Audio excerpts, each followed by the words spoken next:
said there's no room for the benches so that we couldn't reverse the order of the dais. But another day, another room. Subcommittee on Oversight and Accountability will come to order. The purpose of this hearing is to examine the State Department's climate policy and the budget of the Special Presidential Envoy for Climate's office. I now recognize myself for an opening statement. As we examine the State Department's climate agenda and budget, we are joined today by former Secretary of State John Kerry. Thank you for being here today. First ever Special Presidential Envoy for Climate. Mr. Kerry, you're sitting in a newly created position, but from all of the research that I've done in 2 years, you've largely managed to avoid any real oversight or accountability in that position. Now, my community cares about this as an issue. We sit on Florida's East Coast. We've felt the consequences of environmental disaster. I'm a member of the Bipartisan Climate Solutions Caucus, a co-chair of the Roosevelt Conservation Caucus, and I believe that it's critical that we do work to defend our environment, clean air, clean water, public health. Protecting our environment is important. I don't know a person literally in Congress that doesn't believe that protecting our environment is important, but as you and I have discussed, and I've said this to you before, you can't worry about the efficiency of your home if you can't make rent, if you can't make your mortgage payment, and you can't worry about the emissions of your automobile payment, of your automobile if you can't make the payment on your car. You can't worry about the way America is electrified, or you have to worry about the way America is electrified as we look to the future to make sure that our electric grid can support the policies that are being pushed. And it seems in many cases like you are hell-bent on enacting policies not by votes through the House of Representatives and the Senate, but by fiat. Secretary Blinken has said that your leadership will be indispensable in weaving climate into the fabric of everything we do at State Department. Personally, I don't believe that climate should be the focus of every part of diplomacy, which is the job of the State Department. And I believe that we probably disagree about that, but regardless, it is clear to me that you, even having served as a longtime senator, you are willing to push the envelope of what it means to live in a constitutional republic in order to get the agenda that the administration sees enacted. And no matter how somebody watching this hearing feels about climate change, I believe that that should be of large concern to them. This is my chief concern about your office. You're serving on the National Security Council, but you're not confirmed by the Senate. In your previous role as Secretary of State, you unilaterally entered our nation into some of the largest agreements, like the Joint Comprehensive Plan of Action, the Iran nuclear deal, unilaterally bound Americans to set standards that would dramatically increase their cost of living or affect their way of life in the Paris Climate Accords. And I believe that speaks volumes about your overarching philosophy as it applies to governing and what you're doing now as what some people have called the climate czar. Mr. Kerry, nobody voted for you in this body. It seems like, once again, the rules don't apply to the president's inner circle. He has called you his best buddy. That brings me to my second concern that I want to speak about today, and it's just basic levels of transparency, the mechanisms of transparency in government that your office has not participated in to be accountable to the people. Every time you travel to a climate summit or King Charles' coronation or the wedding of the Crown Prince of Jordan, you're supposed to document the carbon emissions generated by your trip. Your office has failed to do so. You're supposed to produce an organizational chart of your office. Your office only did so when there was a lawsuit filed and filled in none of the names of the people that work in your office. You ignore most congressional requests for documents, have ignored those from the House Foreign Affairs Committee and the House Oversight Committee for months. You're supposed to respond to FOIA requests, but claim that it would take years to produce basic budgetary information, in some cases not willing to release it until 2024. You're supposed to be clear about the work that you do on behalf of the American people, but you don't have a landing page on the State Department's website. I don't believe this is how you fulfill the White House's promise to bring transparency and truth back to government. And it is my assessment that you are afraid of the American people knowing exactly what it is that you are up to at places like the climate change conferences that you attend. You are headed off to COP28 soon. You've been to COP27 and other summits and purporting to represent the United States of America. But you're not representing the United States of America's people, in my opinion. I believe that you are representing a far-left radical agenda. Those are my beliefs. But the truth is, because of the lack of transparency, no one really knows exactly what it is that you are representing. So in that, I'm going to turn it over to my colleague, Ranking Member Crow, or I don't know if you want to turn it over to Mr. Meeks first or not, but I will turn it over to you for an opening statement, my friend. Thank you, Chairman Mask, and thank you, Mask, and thank you to our witness, Secretary Kerry, for appearing here today. It is safe to say that I have a very different view of your work and this subject than my friend, Chairman Mast. I represent a district in Colorado, a state that has been shaped dramatically every year by changes to our climate. Climate crisis is real. There is no doubt about that. My constituents know that. As we sit here right now, millions of Americans are dealing with extreme weather events that are causing terrible, terrible disasters across vast swaths of our country. I agree that issues of helping our constituents pay their mortgage is important, but it's hard to pay your mortgage if your house is underwater. It's hard to pay your electric bill if it's 110 degrees for weeks and weeks on end, and that is the reality that so many of our constituents and so many Americans are facing. The climate crisis is going to have profound impacts on our water supply, on drought conditions that increase the risk of destructive wildfires and limit agricultural yields, and on infrastructure that's being damaged by heavy rains and extreme disasters every day. The growing reality for so many in Colorado is one of increasingly familiar to those across the nation, whether it be poor air quality from wildfire smoke, extreme heat, or massive flooding. The ramifications of climate change are widely felt. A changing climate has and will drive mass migration. It will exacerbate food insecurity, it will worsen health indicators, and it will challenge every government on earth to adapt to extreme stress on the goods and services they need to deliver for their citizens. This global problem then requires global solutions. Just as we have sat in this room and discussed the need to work with partners to counter Russian aggression, to compete with the PRC, and to provide aid across the world to those who need it, addressing climate relies on multilateral efforts, perhaps more so than any other. Securing more ambitious commitments from countries around the world is only one part of the puzzle. Our climate policies must also include the onshoring of supply chains for critical technologies and reducing our reliance on fossil fuels. As an added benefit, these policies will drive economic growth, strengthen industry, and create new jobs in the process. These solutions are necessary because climate change stresses not one system, but all of them. As a former Army Ranger and in my work in Congress through the Foreign Affairs and Armed Services Committee and the Intel Committee, I've directly wrestled with the national security impact of our changing climate. That national security impact may be the resiliency of our nation's bases. It can have on our existing infrastructure to withstand rising sea levels and extreme weather events. The question is, are we resilient in ensuring that we can sustainably defend our nation without delay or obstruction? The instability that climate change drives can also create new national security challenges beyond our borders.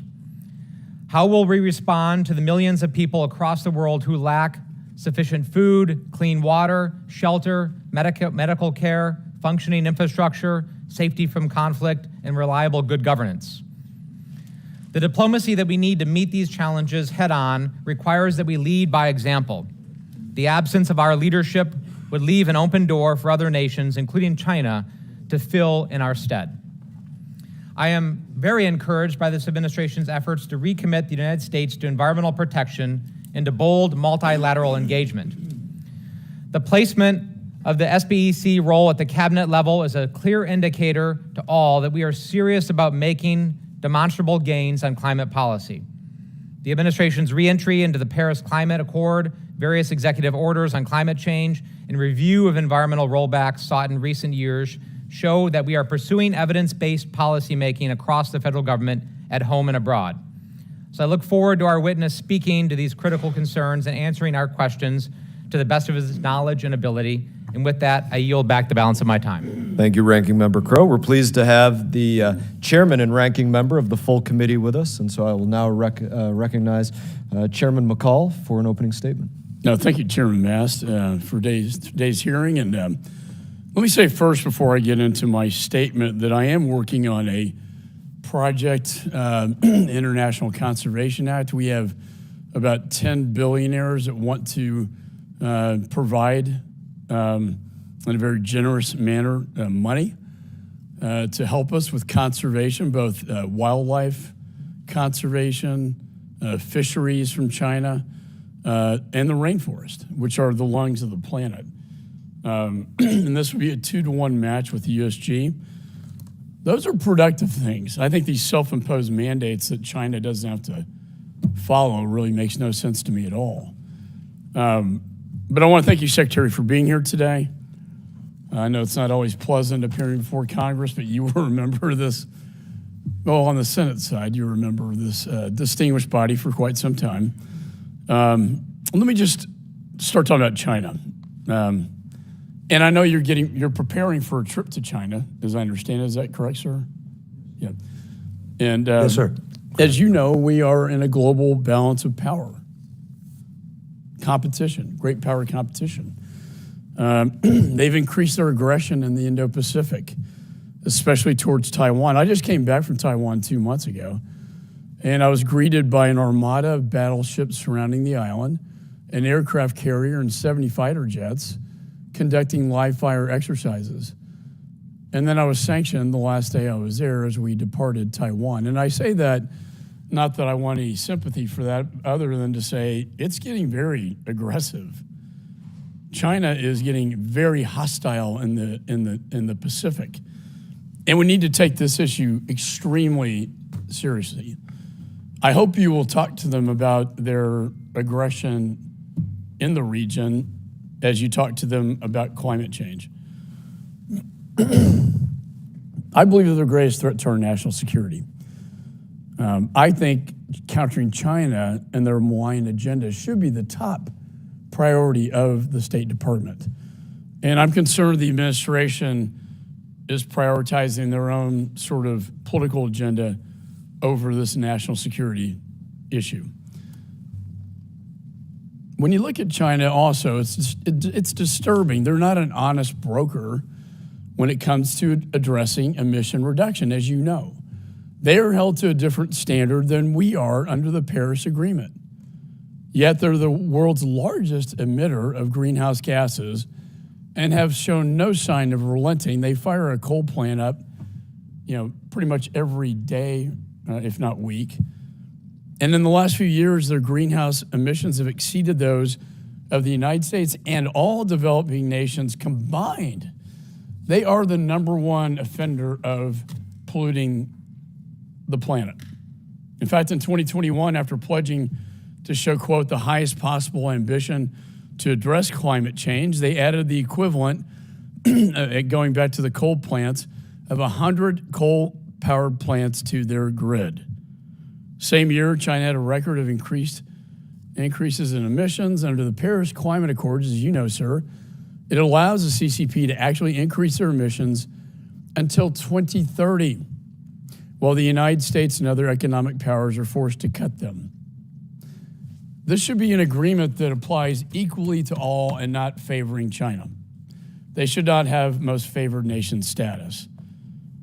And shockingly, because China classifies themselves, this is one that really gets me, Secretary. They classify themselves as a developing nation, right? They're the second greatest economic empire in the world. Yet, by the United Nations standards, they're a developing nation. So what does that mean? That means they're given deferential treatment in other international climate treaties. China's the second largest economy in the world. They're not a developing nation. And that also entitles them to World Bank loans at low interest or zero interest that they use then to fund their Belt and Road Initiative, where they get countries into debt trap, rape the rare earth minerals, bring in their own workers, and then when they go into bankruptcy, guess who bails them out?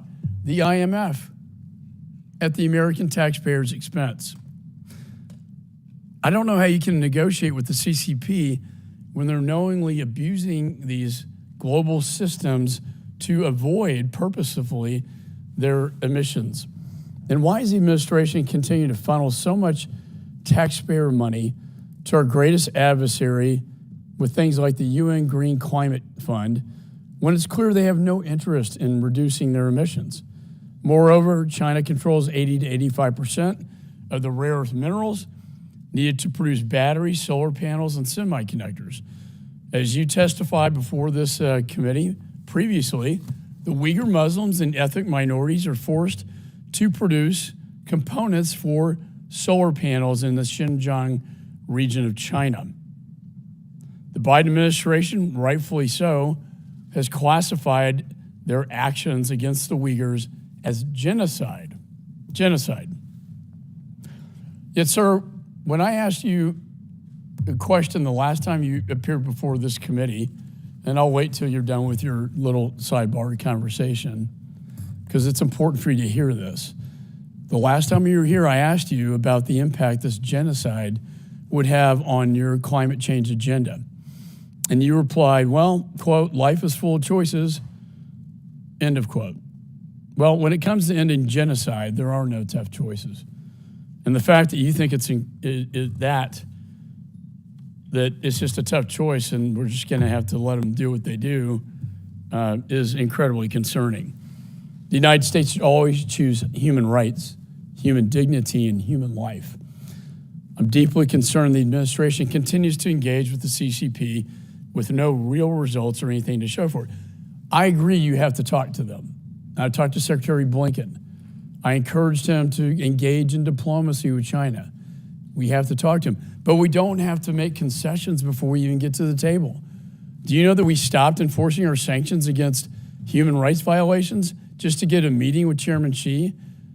Do you know that we stopped enforcing our export controls going to Huawei from this country just to get a meeting with Chairman Xi? That is not a way to negotiate. And I want to raise one last thing. There's a man named Mark Swiden. He's a Texan. He's been held captive by the CCP for over a decade. He's innocent. He didn't do anything wrong. He's been charged with fabricated charges, drug possession, and now he is scheduled to be executed by the Chinese Communist Party for doing nothing wrong. He will be executed if we do nothing to stop this. I would implore you, sir, as you talk about climate, that you also bring up human rights violations and the fact that an American citizen is sitting in a Chinese prison marked for death by the CCP, who will be executed soon if you, sir, and your administration does nothing to help him. It's a dire situation. His family, his mother, Catherine, I've talked to them. They simply want their son back home. And I pray that you can help return this man to the United States. And with that, I yield back. Thank you, Mr. Chairman. I now recognize the ranking member of the full committee, Mr. Meeks. Thank you, Mr. Chairman. Thank you, Ranking Member Crow. I believe the title of this subcommittee hearing is a budget overview by the Special Presidential Envoy for Climate, which is tremendously important because there's only one planet that we have. And if we're not focused on saving this planet, all of us, no matter where we are on the planet, are in peril. And that's why I thank you, Secretary Kerry, for joining us and for you and your team's consistent engagement with Congress, ensuring that we are informed and consulted on your work as Special Envoy. You have consistently come back to talk to Congress and the importance and demonstrated the importance of your work and the necessity of the United States leading in this area and talking about the needs and concerns because at times when you talk about our values, you talk about our budget. And this hearing is focused on the budget and the needs of what we need to do to help save the planet. Now, last Congress, when I became chair of this committee, one of my priorities was to make sure that we consider the issue of climate change as part of our broader foreign policy thinking. Climate change and its effects are a national security issues, and it touches upon all aspects of our economy and society. I was immensely pleased to see the Biden administration appoint especially you as special envoy based upon your long work in this area, whether it was your work in the United States Senate or your work as Secretary of State of this great country. You and your administration's work is critical domestically and internationally. And I, along with most of the world, was relieved to see the United States back at the table, not only in climate negotiations, but also in many other areas of diplomacy, like we just saw yesterday in NATO. Not calling NATO irrelevant anymore as others had, but showing the importance and significance of us working together in a diplomatic forum, staying together. That is how Ukraine has been able to survive this long. Unity, leading, and bringing us back. Because the lack of American leadership and the consequences of an America first, America alone agenda hurts our international standing. Not only is the United States back as a responsible global actor, but we're also leading again, including in the international climate space. From rallying allies to address urgent adaptability issues, leveraging the private sector response, or working with like-minded partners to make sure our common values are protected. The United States is again leading the world. Even when it comes to curbing the emissions of the world's largest emitter, China, there are areas where we can and must cooperate, as we've seen and as your mission will continue to do. We know that climate change, CO2 emissions, wildfires, etc., they have no borders. It's global. And addressing these issues is a Herculean task. But this global problem requires global solutions. Finally, let me be clear that I see your role as special envoy as critical to protecting and promoting American national security interests in a fast-changing world. Domestic policy is directly linked to international policy in the climate space. The Congress played an important role here too by passing the bipartisan infrastructure bill and the Inflation Reduction Act, which makes the single largest investment in climate and energy in American history. How we prepare for the transition to a green economy will have ramifications for all Americans, whether you're rich, whether you're poor, whether you fall within the middle class, whether you live in the East, whether you live in the West, whether you live in the North, whether you live in the South, or whether you live in Middle America. We see the effects of climate change affecting everyone. And it will affect future generations.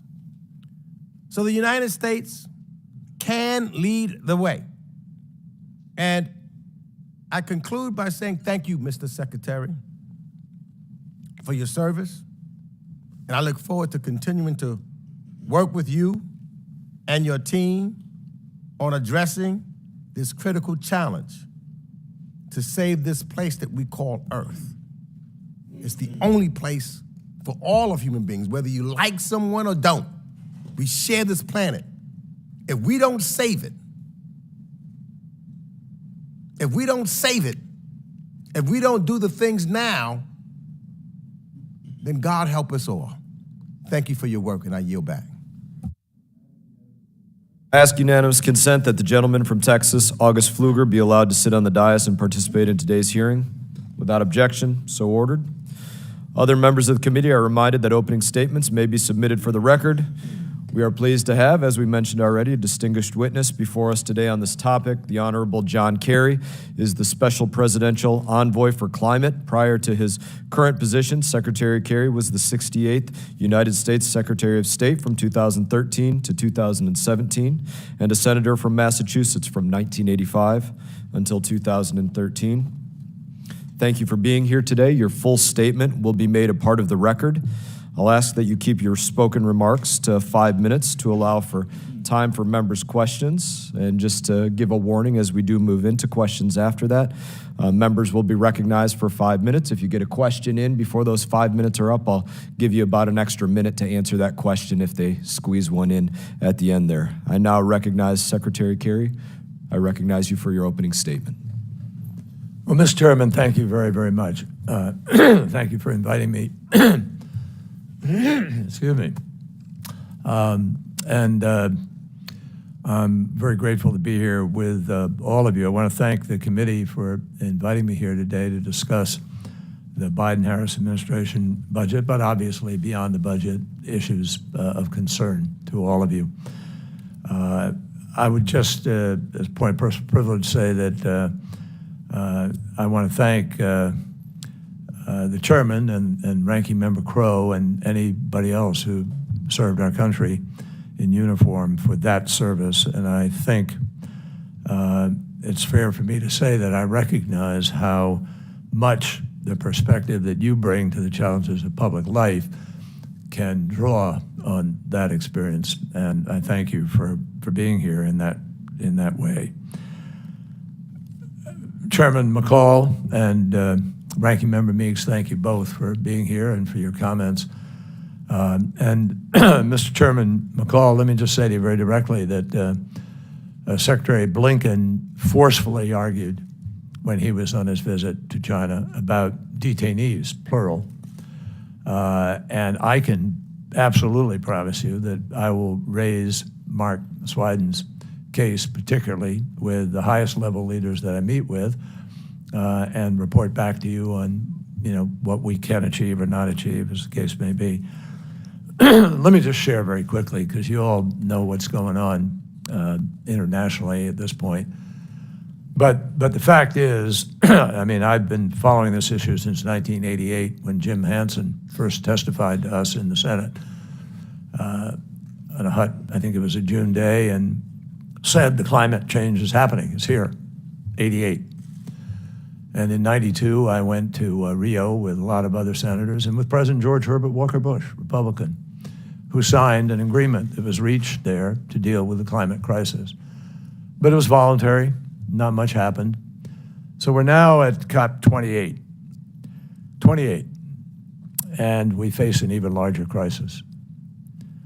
It's clear from the science and the mounting evidence around the world that one of the most existential threats that we face that impacts every single member of Congress, every single family in our country, in the world, comes from the growing climate crisis. We're beyond just climate change, frankly. I don't refer to it as that anymore. It is only a massive crisis. And we can talk about that if you want to in the course of this morning. But we're living it every day. Our fellow Americans are living this every single day. Lives upended by heat domes in Florida and Texas. I just read that there are 100-degree days for the last weeks in several locations. 95 degrees water in Florida, Florida Keys, 95, 96 reported. And extreme flooding in California, Vermont, and places. In the capital of Vermont, cars washed away, people getting on the roofs to survive. So I don't want to just belabor that. You hear about it, you know it. But our military leaders have stated that the climate crisis is without doubt a threat to our national security, and they have repeatedly termed it as a threat multiplier. And I was just in Vienna for the OSCE, the security for Europe. The 57 different countries were there, all of whom defining this challenge as a security threat. Climate disruptions obviously exacerbate the competition over resources.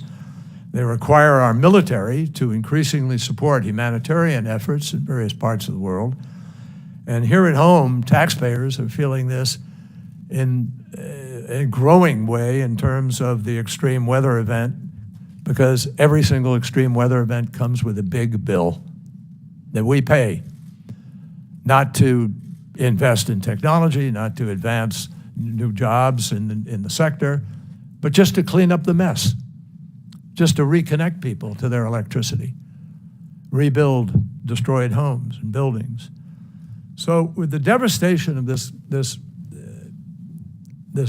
crisis, honestly, I will tell you, as a veteran of 28 years here in the Congress, I really don't understand. I just frankly don't understand why the opportunity of this crisis is not being seized more readily by everybody. Because just as the climate crisis is man-made, it comes from emissions that we don't capture, that we don't do anything with. It is from emissions. Everybody knows this. It's a scientific accepted fact around the world, and 190 countries are responding to that fact. But there is a massive opportunity, once in a generation opportunity economically, which the IRA that passed is already carving an enormous path to prove to everybody. Already, the Inflation Reduction Act has created over 100,000 jobs, and in clean energy across the country. And along with the bipartisan infrastructure law, these critical investments being paired with diplomacy now, because the simple reason is no country can solve the climate crisis alone. This requires multilateralism automatically. If you didn't have an institution or some entity to make it happen, we'd have to invent it. Because if China doesn't, as you said, reduce its emissions, we're all in trouble. Russia, India, Indonesia, Brazil, Mexico, countless countries all need to step up and be part of this solution. So we have worked with the EU to launch the Global Methane Pledge, which has spurred 150 plus countries around the world to slash methane emissions, methane being 20 to 80 times more destructive than CO2. We built on the Abraham Accords to support energy integration and resilience in the Middle East. And finally, we've supported U.S. leadership and American companies on a new generation of nuclear energy, with Westinghouse winning the bid, which we helped work on in Poland for 4 new plants, in addition to Bulgaria, where there's an additional plant being built.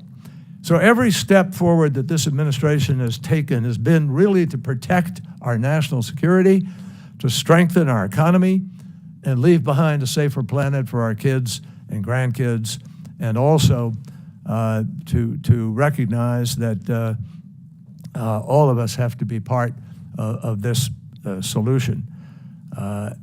Also, every step we've taken is based on the best science that we can understand and determine. It's a matter of mathematics and physics, not politics, not ideology. It is a response to the science. So that's one of the reasons why I am headed to the People's Republic of China this weekend, to engage in candid conversations between the world's 2 largest economies. And because every step forward depends not on one country acting alone, but acting all together, helping to push the rest of the world to do what we need to do to win this battle. It also depends on all of you, not as a matter of politics, but the mission, a special mission of meeting the moment in the best traditions of our country and our Congress. Mr. Secretary, So I think thank about you, 30 and more I look seconds. forward to your questions. Thank you. You didn't even need 30 more seconds. I'm going to defer and recognize the chairman of the full committee for questions first. So, Mr. McCall, you are recognized. Thank you, 5 Chairman minutes. Mast. Chairman?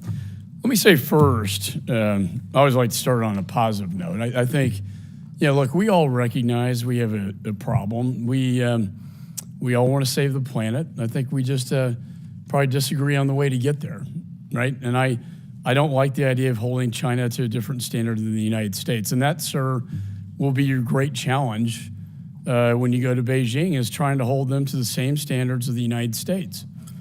And I think that's what the American people want and what the American people deserve. If I could go back to what I said in my opening statement, this just continues to baffle me that the second largest economy in the world is somehow treated as a developing nation for purposes of the United Nations Charter. And it's a self-designation. They self-designate that they're a developing nation. So what does that mean? That means they're in the WTO. That means they're given preferential status when it comes to World Bank loans. At sometimes low interest, sometimes zero interest loans, that then they turn around and use at usurious rates to get truly developing nations in a debt trap. I think that's not only wrong, I think that's immoral. But then they extrapolate this argument, this logic, to climate change. They say, in their own words, they say China has said its carbon emissions should peak by 2030, and I assume that's why you're holding them to this 2030 standard in the Paris agreements. But then they say they decline with the goal of reaching carbon neutrality by 2060. Not 2030, 2060. And why do they say that? This is where it gets really amazing to me.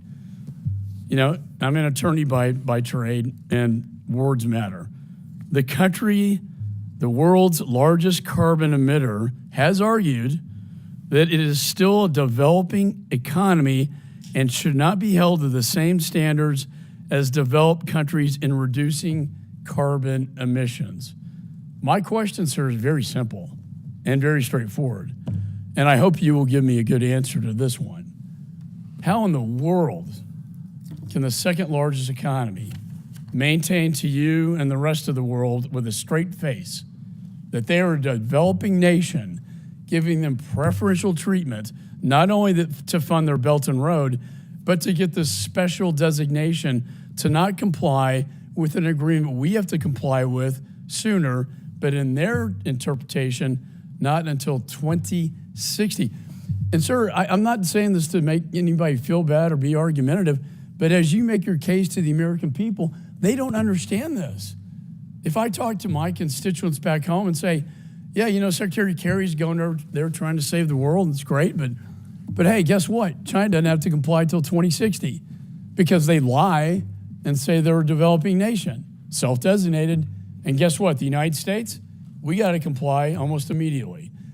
The American people understand fairness, and honestly, sir, they do not see this as fair.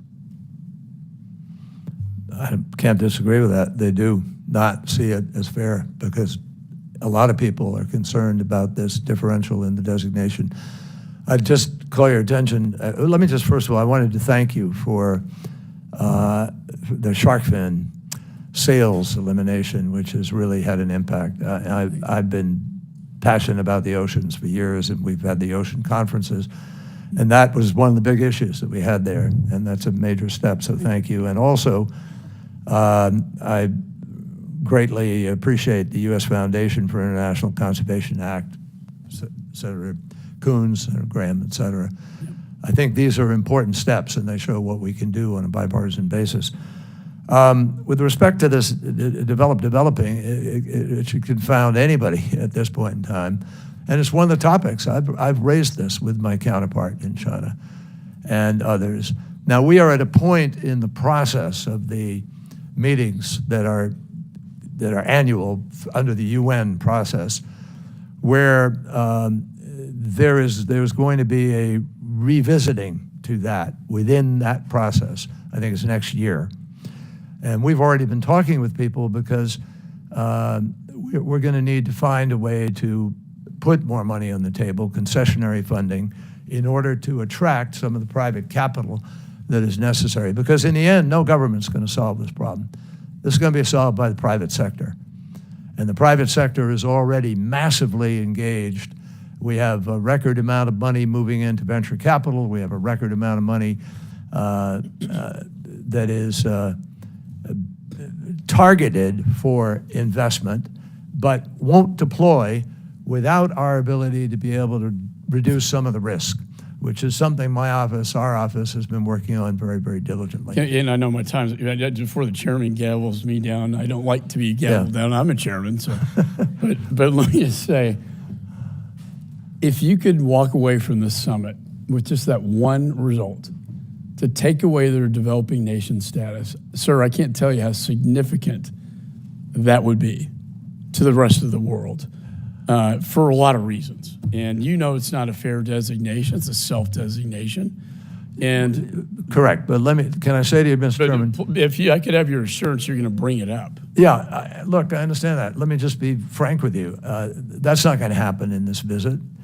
It's just not a mechanism or a rationale. It's just not going to happen in this visit. But the Chinese government understands that this is a growing issue of concern.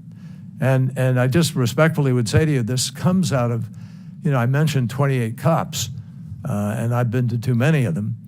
And way back in 1997, when we had the COP in Kyoto, the Kyoto Agreement was reached, and it just couldn't work because it was mandatory. And a whole bunch of people said, with understandability, we're not going to do that if the Chinese aren't going to do that.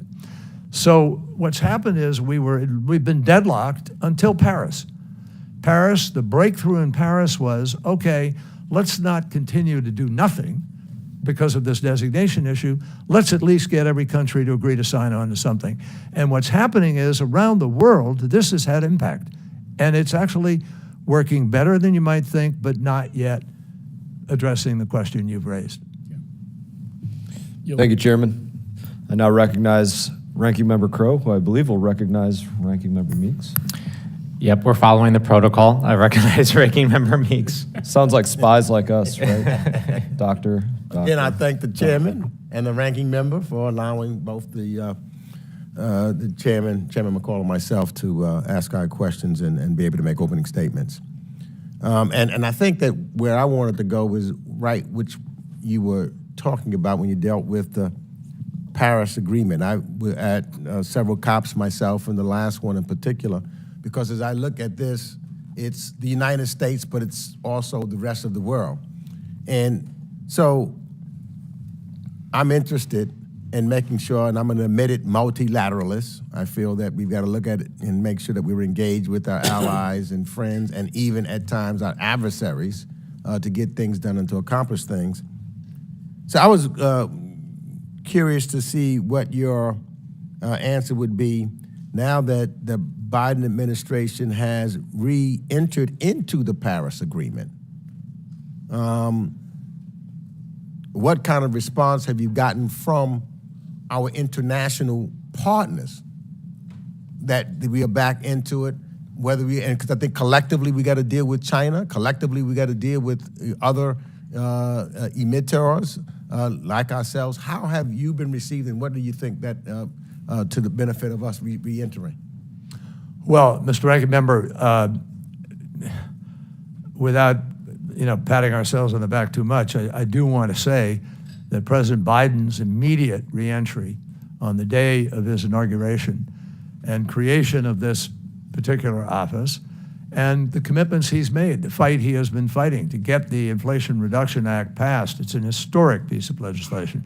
Just today, before I came in here, ExxonMobil just announced a purchase, but also a focus on accelerating the capture of emissions. And he point blank said, this is happening partly because of the Inflation Reduction Act. So the incentive that has been created now for massive transformation, we've seen more than 80 battery companies created that are now beginning to sort of address the supply chain issue. So I'm not going to go through the whole list, but together with our European allies, with the EU, and with friends around the world, Australia, Japan, Korea, Canada, others, they have all come to the table. And there is now a really re-energized international effort to do what is necessary to try to meet the needs of this challenge. And I'm very proud. I think President Biden has really ignited a whole new round of activity that we hope is going to be different from what's gone before.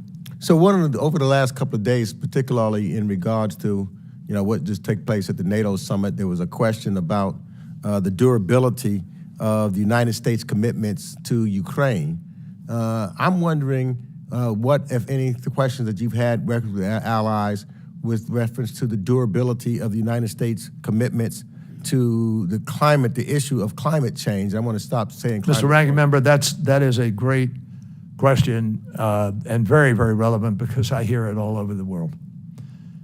And in fact, the Chinese say to me and have said to me, well, how do we know that you're not going to have a change in administration? They're going to just leave it again. And we're out there working away, but you're not.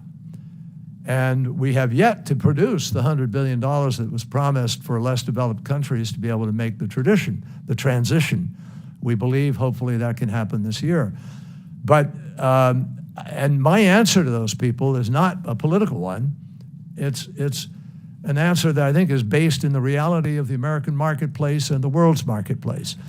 CEOs of major companies that we're proud of in this country, Google, Apple, Microsoft, Salesforce, Boeing, FedEx. I can run a long list of Fortune 500 companies, all of whom are now in this transition, changing their fleets to electric bus, to electric trucks, moving forward. Ford Motor Company, General Motors, have joined our First Movers Coalition. They are buying green steel where they can find it for the making of their cars in order to send the market a demand signal. And you also have, as I said, Ford and General Motors are transitioning so that by 2035, they hope 100% of the cars they're making in America will be electric. That's happening not because the government mandated it, because they see that is the future. And oil and gas companies and others are changing into energy companies and beginning to move. Now, that takes us down a path. Maybe we'll talk about it later. But I just want to emphasize that people think this is now, you can't reverse it. It's irreversible. I believe that personally. I am convinced we are going to get globally to a low carbon, no carbon economy globally. What I'm not convinced of, that we will do what the science says, which is get there in time to avoid the worst consequences of the crisis. And that's what they challenged us in 2018. They said, you have 12 years within which to make decisions that will avoid the worst consequences. That's what we're doing in our international diplomacy, trying to accelerate those decisions and accelerate the marketplace. We're not doing command and control. The Inflation Reduction Act is not a command and control act. It creates incentives. But businesses are making their own decision that that's worthwhile, and the market is going to be there, and they want to be there. Thank you, Ranking Member Meeks. I now recognize myself for 5 minutes. I want to go back to my opening remarks. I want to talk about some of the lack of transparency and just say, Secretary, number one, can you direct me to your website, your landing page, your about your office section, mission statement section of your website? Well, I have a state.gov/whatever. I can direct you to the CN, the congressional notice, which had a very detailed chart that I have here, which lays out every our office. consular, every bureau, they have a website, tells about their mission statement, everything. Do you have that at state? Because I couldn't, honestly, myself and my staff, we couldn't find that. Well, we certainly have the location. If y'all find it, get it to us. We use Love the to have it. we use the State Department website. So you use the states, but you don't have your own landing page on state that says about you, your mission statement, you name it. We Check. I want to move on to some other levels of just what's going on with the hierarchy in your office. As I said, 2021 FOIA request. Your office replied that you wouldn't get back to it until about 2024. It's 2023. We'd like a few answers. Now, I'm not going to ask for every one of these, but I would love to know the names of the individuals that actually answer to you. Who are the ones that directly answer to you, so we can know a little bit about your office, and then we'll give this chart to somebody in your office, and maybe they can fill out the rest of the names while you're here answering questions for us. It would be very helpful. Who is your deputy envoy for climate?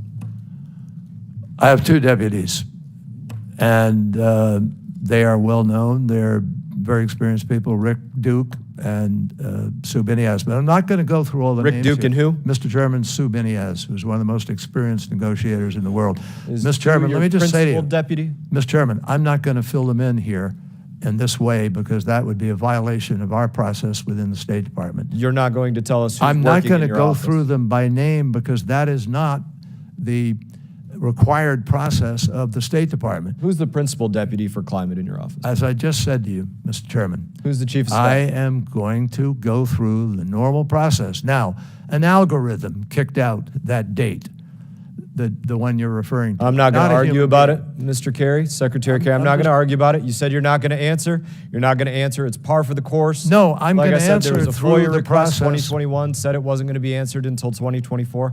I'm not going to spend my time arguing about it. You said you're not going to answer now. Mr. Chairman, I'll don't accept just it. cut me off. What I'm trying to do is tell you I'm going to follow the process of the State Department, which is normally followed.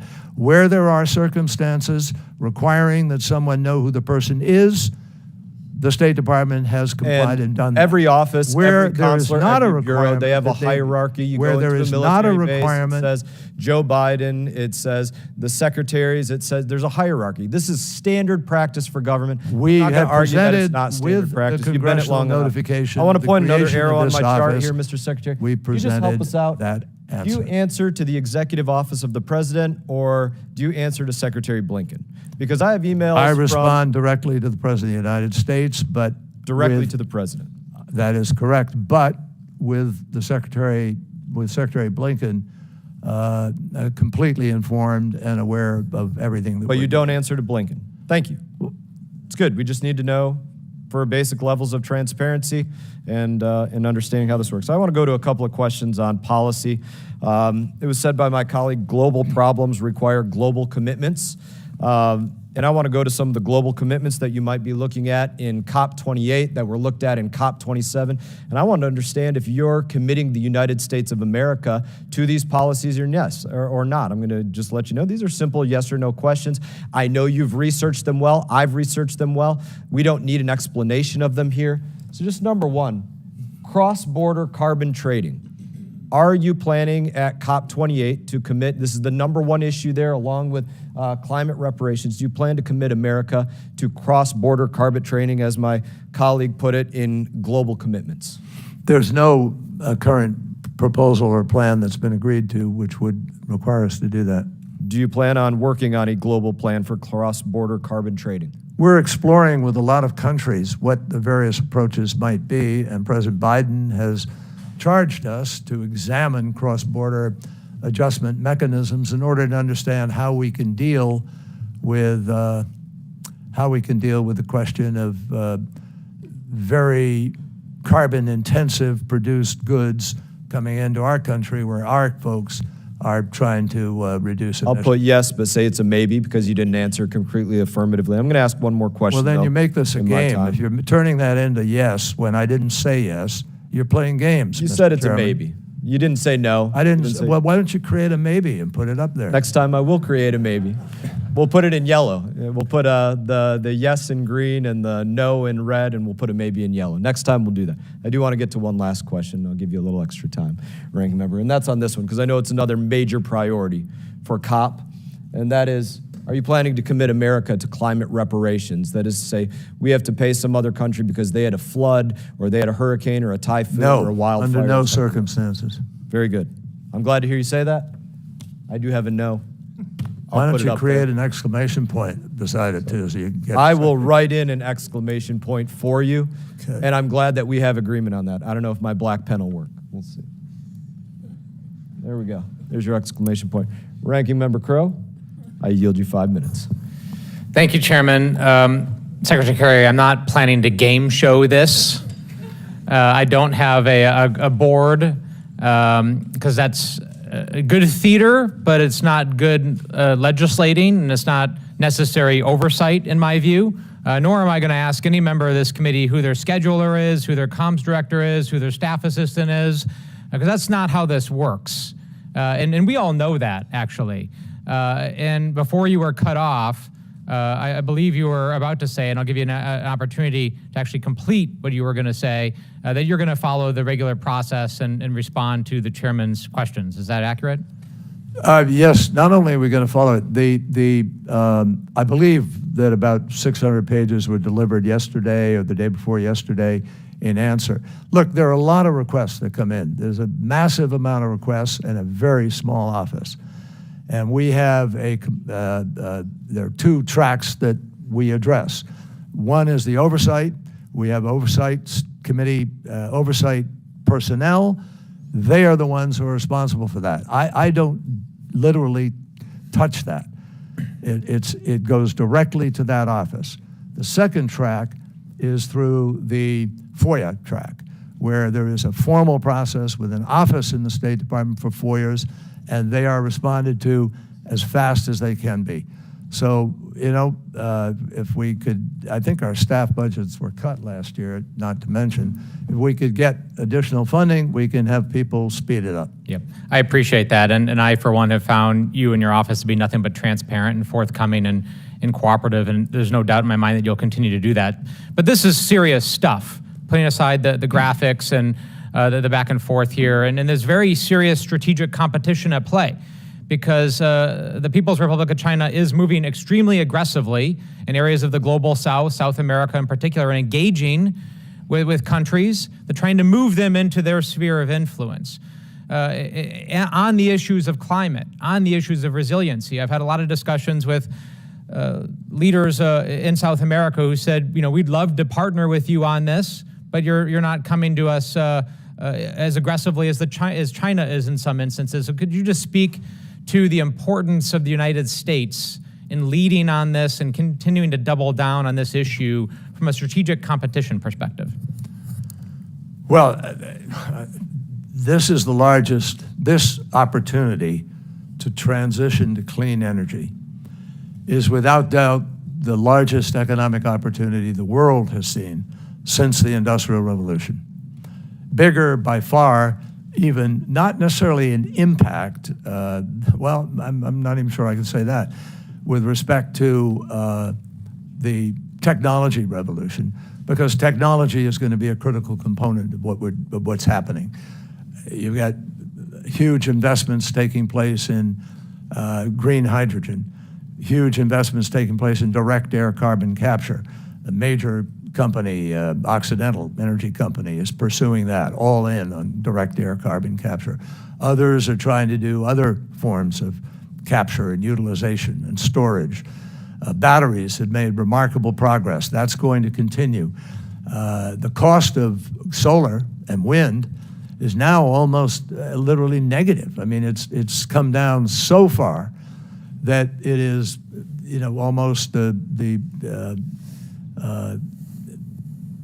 go-to initial effort. So it's safe to say there's incredible economic opportunity that is there for the taking if we're able to engage strategically and take advantage of it, and we're competing against China and others for that. We are competing, but and everybody has their own approach, and which is one of the exciting things here. We're not going to know what the winner is going to be necessarily, but they're going to be big winners here, and I think that we're seeing that transformation already taking place.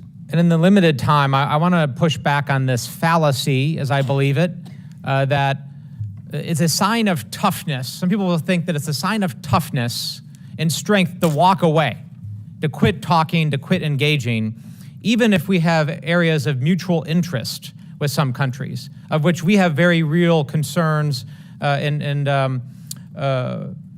skin in the game, so to speak. So can you just very briefly tell me why it's important to still engage with China and others, even if we have conflict and real disagreements in other areas?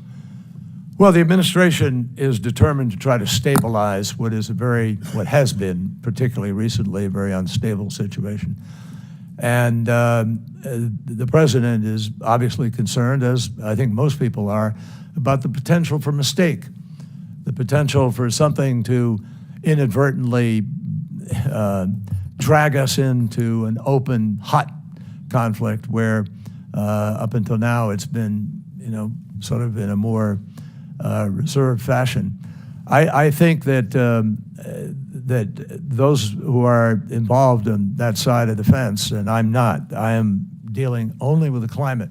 And President Biden and President Xi specifically determined at the beginning of the administration that they were going to try to separate climate because it's not a bilateral issue. It is a global, universal issue which threatens everybody on the planet, and we don't want it to become the hostage of some of these other tensions, all of which are real. There isn't one iota of diminishing of the reality of those other challenges through our office or anyone else. So we've been trying very hard to operate in a way that can maximize our output, notwithstanding those other tensions. Thank you for that. My time has expired. Thank you for the additional time, Mr. Chairman. I yield back. You're welcome, and I thank you for your questions. I will set the record straight that it is common practice for every one of our offices that it be open source who works in our offices, and that every consular and State Department have a website, which is basic transparency, and that on that website, they do put up the hierarchy of who works, but you do not have a website, and so you do not have that level of transparency. I will now recognize Mr. Mills for 5 minutes. Thank you, Mr. Chairman. And yes, we actually even have websites like LegStorm and others that tell exactly who's in our offices, so it's kind of funny that the appointee does not. Secretary Kerry, thank you so much for coming here. I hope it wasn't too problematic for your operational team and your private jet to get here. But I will start with the fact that in an interview in September of 2021, when asked about the importing of solar panels that were built with Uyghur slave labor, that the trade-off between climate and human rights, you said life is full of tough choices. Do you believe the question of whether to import solar panels built on the backs of Uyghur slaves is such a tough choice? No, of course not. Not only do I not believe it, but I've raised it in my my meetings over the years, raised it consistently as Secretary of State, as Senator. So you didn't, I don't even know where I don't know what the context is of the conversation you're referring to, but Interesting. I'm making it crystal clear. Got it. Secretary Kerry, you have prioritized rapid deployment of PRC solar panels above the human rights of enslaved Uyghurs, the interests of American manufacturers, and the integrity of the Department of Commerce's investigations. What is the benefit of that? I'm not sure. Can you repeat that? Sure. I said in my statement that you have prioritized rapid deployment of PRC, which is China solar panels, above the human rights of enslaved Uyghurs, the interest of American manufacturing, and the integrity of the Department of Commerce's investigations. No, I have never, ever prioritized bringing in any solar panel that violates the Uyghur Enforcement Act. Can you tell me exactly where solar panels and the raw material sourcing comes from? Where and which panels? Name them. Well, there are three major companies that were bringing in panels at one point in time, but most of those panels, the ones Tell me that where those companies are from? One, I think a couple were from China, one might have been Vietnam, but it's my understanding, Congressman. So, but none were American is what you just basically pointed out, right? So it was China and it was Vietnam, meaning that we're prioritizing the idea of ceasing American energy and going after American energy to prioritize what we already know is an adversarial nation. And I'm tired of hearing this No. Actually, idea. it's Sir, the I'm opposite. talking, please. Yeah. Sensory strategic competition. I'm sorry, that if we're talking about strategic competition, we're talking about the fact that American economy, American industrial base, American raw material and supply chain capability and capacity, our own ability to put Americans to work, our own ability to try and drive down inflation. we're actually in a direct economic and resource and cyber warfare with China and have been for 20 plus years. It's been ignored. While China has advanced their Belt and Road Initiative, while they have expanded the Eurasian border, tried to dominate Africa, taken over Oceania, blocking off internationally recommended transit corridors for Horn of Africa, Mediterranean, Red Sea, Black Sea, Persian Gulf, so they can choke off Western Hemisphere supply chain. And meanwhile, we know that the threat that's going on with Taiwan, we know that China has continued to violate international treaties like the one country, two system framework of Hong Kong that they've exhibited. We know that Chairman Xi wants to basically go ahead and save face for his father's name that was corrupted during the Mao dynasty. So my whole point is that if we know all these things and that they're an adversarial nation, why on earth would we try to go ahead and build them economically and not try to go ahead and try and decouple from China as we should be in an effort to go ahead and build American manufacturers and American jobs and American workers and American economy? Well, we're not trying to build them economically. I can assure you of that. Who's their largest trade partner? Let me just finish. America.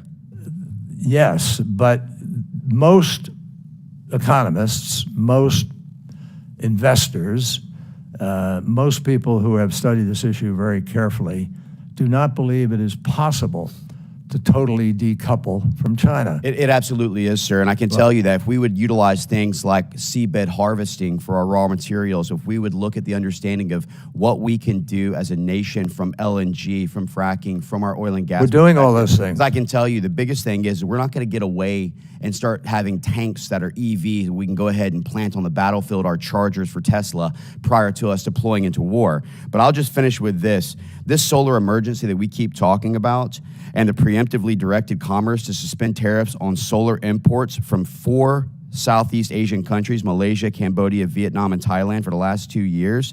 This is in despite of the fact that the Biden administration's own investigation found that PRC companies to be transshipping through these very countries in a sophisticated effort to evade tariffs. We have done nothing to actually try and combat that, and instead, we've actually gone ahead and increased our trade. This is a China first, America last agenda that you're pushing. I do not agree with the fact that we're not allowing more manufacturing in America to continue, and that we're not encouraging that more than trying to continue to trade with what is known not as a competitor, sir, but as an adversary. And with that, I yield back. So can I respond, Mr. Chairman, a little bit? There is nothing in President Biden's policy that is geared to try to assist China in its development, which it has been doing in a number of different ways, some of them in violation of the WTO, some of them not. But the fact is that we had a solar industry. Germany had a solar industry, and China dumped for a number of years, and we lost those industries. Now President Biden's trying to get them back.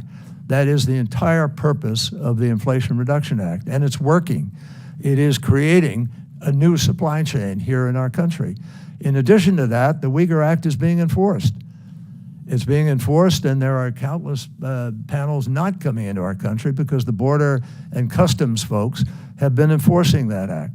So I just don't agree with your facts, which began with the presentation of one of the most outrageously persistent lies that I hear, which is this private jet.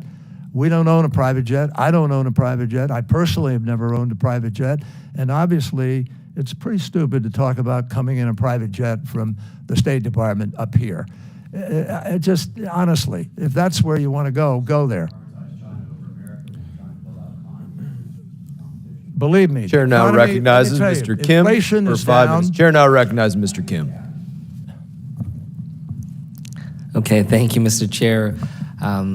Secretary Kerry, thanks for coming on over here. And I know you've been peppered with a lot of different questions about China on a range of different issues. I guess I just want to ask you, what is your agenda? Well, with regards to this trip coming up forward in a couple of days, I think it'd be helpful for this committee to just hear directly from you, not just about all these other issues, but what are you trying to achieve? What are you trying to raise? What are you hoping to focus on? Well, because we've been interrupted several times over the course of last year, we haven't had as much engagement as we did in the last 6 months anyway. But what we're trying to achieve now is really to establish some stability, if we can, in the relationship without conceding anything. There's no concession. I'm not going over with any concessions. What we're trying to do is find ways we can cooperate to actually address the crisis. Because China, as the world's second largest economy and as the world's largest emitter, is critical to our being able to solve this problem.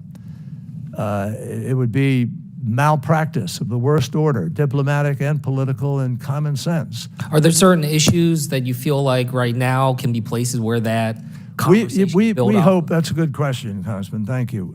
We hope that we can make some progress on a number of areas. Methane is particularly important for our cooperation.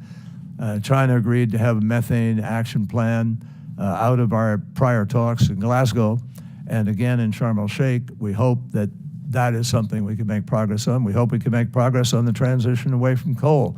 Coal is the dirtiest fuel in the world, and emissions that are not captured from coal are the worst cause of the warming of the ocean and the torrential downpours that we see now that come because more moisture rises because of the heating of the ocean. 90% of the warming of the earth goes into the ocean, and now we're seeing exactly what happens with these floods as a result of that increased moisture. I mean, there's a clear scientific tracking of relationship here. What we want to do is find ways to see if China and the United States can advance the cause together for the rest of the world by accelerating rates of doing things, by increasing the deployment of renewables, by improving grid management. There are a host of things that we think are really worthy of conversation. And if we can make some progress on that, we think we can tampen down this edgy sense of competition, which could lead to a mistake, which takes you to a place you didn't mean to go to. You talked about methane a couple of times. We've also talked about COP28 coming up later this year. I guess I just want to get a sense for you. What would success look like at COP28? Or what are you hoping to see come out of that? I think that there are a number of things. First of all, COP28 already requires a global stocktake. That is a evaluation of how the world is doing with respect to the promises that have already been made. Secondly, there will be an adaptation report, which will help to make a judgment about how we can accelerate adaptation for places that are really in jeopardy. Island states, vulnerable nations, they are the ones suffering the most, but they don't contribute to the problem, but they're suffering the most as a result of the problem. And then in addition to that, there is the finalization of the fund that was created, the so-called loss and damage fund, which is simply a recognition. It does not have any liability in it. We specifically put phrases in that negate any possibility of liability, but it is there to try to help some of these vulnerable, less developed areas from the problems that they're facing. Now, in addition to that, we want to see global raising of ambition. Everybody has to try to reduce emissions faster.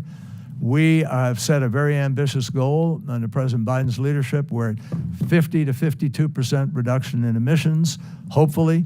We believe we're on track to be able to do that, even though they've gone up slightly in this past year. What's happening right now in terms of new technologies coming online, in terms of the reduction of coal, in terms of the capture of emissions and so forth, we're at least able to turn the corner and begin to reduce rather than increase.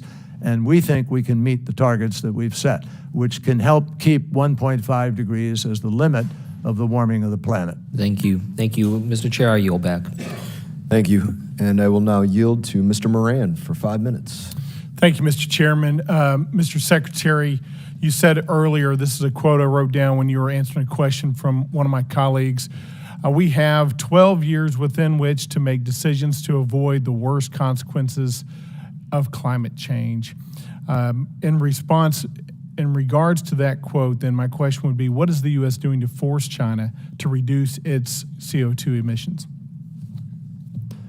Well, the 12 years, first of all, was set by the scientists. It's not my number, it's their number. They say that's the framework. Regardless, you adopted that as truth today before the committee. I adopt the best science in the world as a good guidepost for good governance. So, And I think that's what we need to exercise. Now, you're the let me special answer your question. envoy on behalf of the president working on climate issues, and you take the position that we have 12 years within which to make decisions to avoid the, quote, worst consequences. Then what are you doing to force China to reduce its CO2 emissions? Well, I'm going there to start with, but I'm not sure that that presence alone is enough to force them. But we're I agree certainly with that, it's a reasonable question. I mean, you've been asked to do this. I didn't ask you to do it. The president asked you to go abroad and to have this conversation with China. And so I want to know, what are we going to do to twist their it's the arm use so of they the do word force. I think that it's important to have a dialogue about how you can both reach agreement to do replace things the that word are force sensible. with influence? What are you going to do to influence China to reduce its CO2 emissions? Well, we've had very successful rounds of meetings with them and have moved significantly. China, let me give you an idea of what China is doing now in response to some of the pressure that I think has been evident. What, They I are, want to get real specific about actions you're going to ask them to do. What actions are you going to go to the table? Well, we're and looking say, at the "We need CBAM. you to I do told this"? you. We're looking very closely at the CBAM, as is Europe and other countries.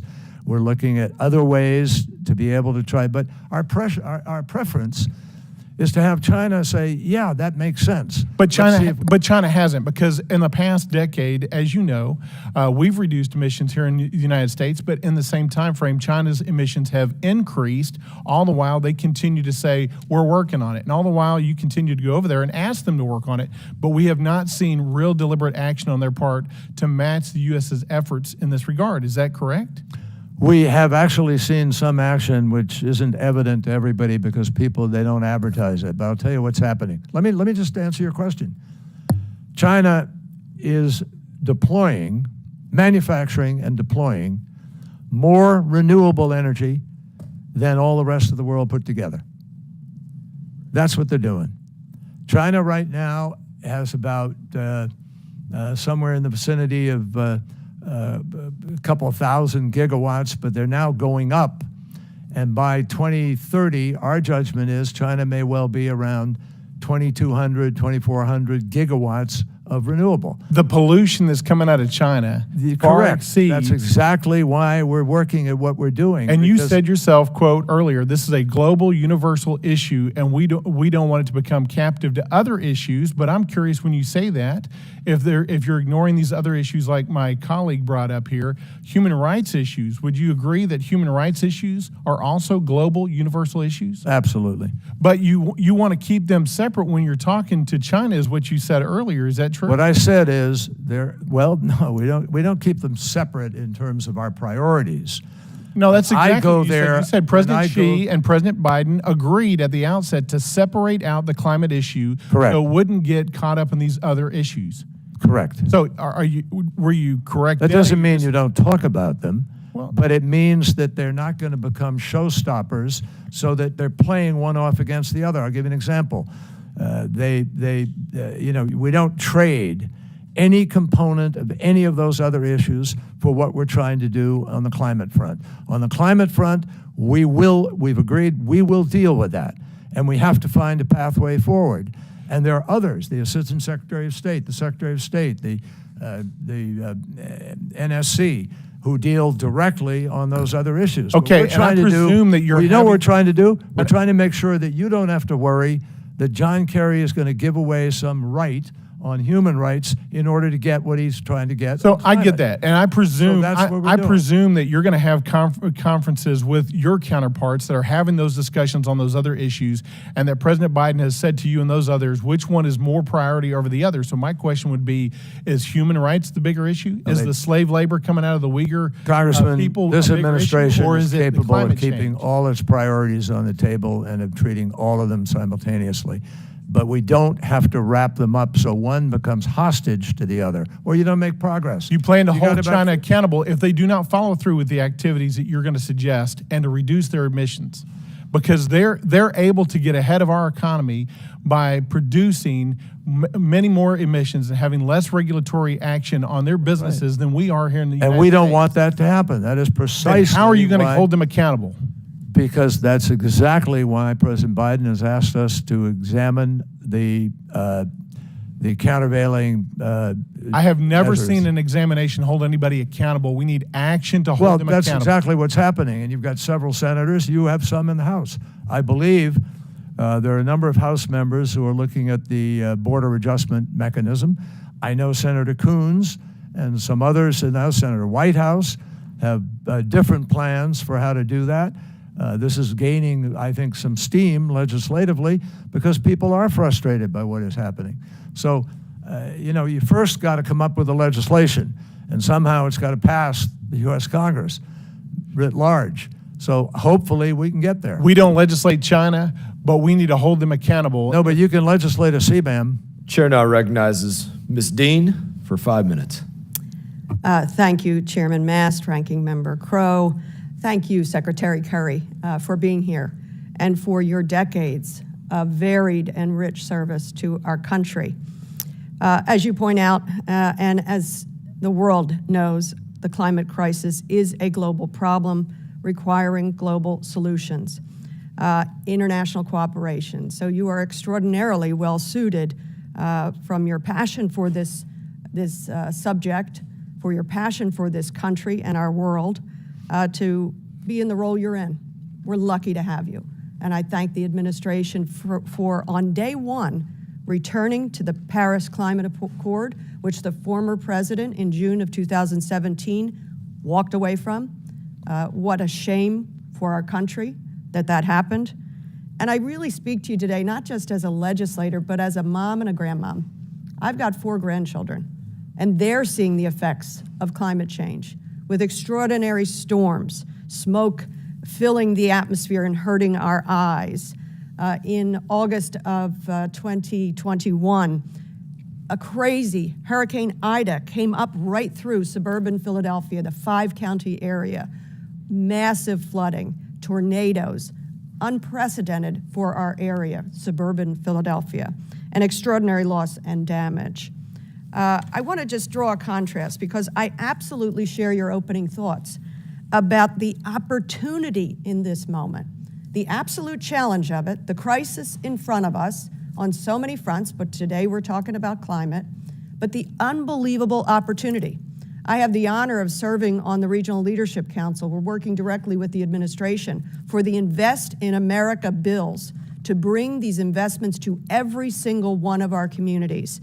You pointed out the investments, the historic transformational investments through IRA and infrastructure. Could you give us a little more detail? The Inflation Reduction Act dollars, those transformational dollars, as well as the bipartisan infrastructure bill, and what this massive investment, and I contrast this with the last administration, never got any of these things done, never dealt with climate, just pulls out of the accords. We got massive legislation passed to make a difference for my grandchildren and their children. Can you emphasize some of those investments we need to make? Well, the investments we need to make, happily, thank you, Congresswoman, I appreciate the question. The investments that need to be made are being made as a consequence of the Inflation Reduction Act. And there's a certain irony in it. The estimates are right now that about $338 billion of the targets of that act are being distributed in what are called red states, and there's about $180 billion that is going to what are called blue states. So the vast largest benefit is going to parts of the country where you have skilled workers who were in other forms of energy production who can readily be available and transition into the new technologies, whatever they're going to be, whether it's direct carbon capture or building out a storage capacity. I mean, frankly, what one of the beauties, I think, of that particular piece of legislation is there's no one winner. It doesn't pick a winner. What it's doing is creating incentives so that people can go out and make their own decision about where they think the best opportunities are going to be. So a lot is happening right now. We have about 2,000 gigawatts of renewable power that is just queued up, waiting for approval. And what we need to do is find a way to bust that out. get it through the queue and approved, because that's going to generate even that much more energy and clean energy for the country. So that's one example of what's happening with it. I want to pick up on that irony. It's not lost on any of us where these investments will go. They will go out with equity, not going out following the votes or the lack of votes that came for these massive transformational, generational changes. I want to just take you to some of the opening statements, and I wonder what your reaction was. I think at some point someone called you that you were carrying a far-left radical agenda. I have to admit to you, if anybody thinks it is radical to care about the protection of this planet for future generations, sign me up. It reminds me of Martin Luther King in the letter from Birmingham jail when he was called a radical and an extremist. He said, wasn't Jesus a radical for love? So I embrace the term radical whenever I'm attacked that way, when I'm focused on something so worthy. What are your thoughts? Are you embracing some far left radical agenda? Well, thank you for the opportunity to hang myself.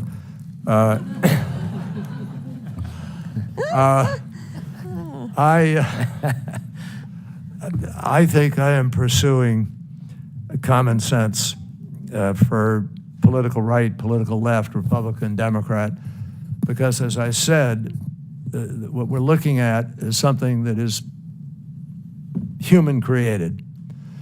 The problem we face right now comes from the way we inadvertently, it's the way the world developed starting in the middle of the 1800s with the Industrial Revolution, and we all accept, we've all benefited from it. Americans particularly have had the richest lives on the planet because we have the best health care, we've had so many different pluses that have come with the development we were able to create. Now, we've learned, as of 1988, alarm bell, problem. What you have been doing and taking for granted is actually destroying a lot of things on the planet. We lose about 8 million people a year to the quality of air, lack of quality actually, air pollution. Greenhouse gases are pollution, and that pollution is having an impact on the lives of our fellow Americans, negative impact. We're now seeing, because of the warming that comes with the emissions piling up in this, level of the atmosphere above the earth, it prevents the cooling from normally taking place. And so this warming is now totally documented. Everybody knows it's happening. Humans creating it. From the way we propel our cars, light our rooms and factories, heat our homes, that's what it is. It's the emissions. And if we can figure out, so you've sort of got a simple choice here. You either stop making those emissions or you can do something with them that's useful and doesn't harm things. And there is no proof to this date that we have the ability to be able to do that.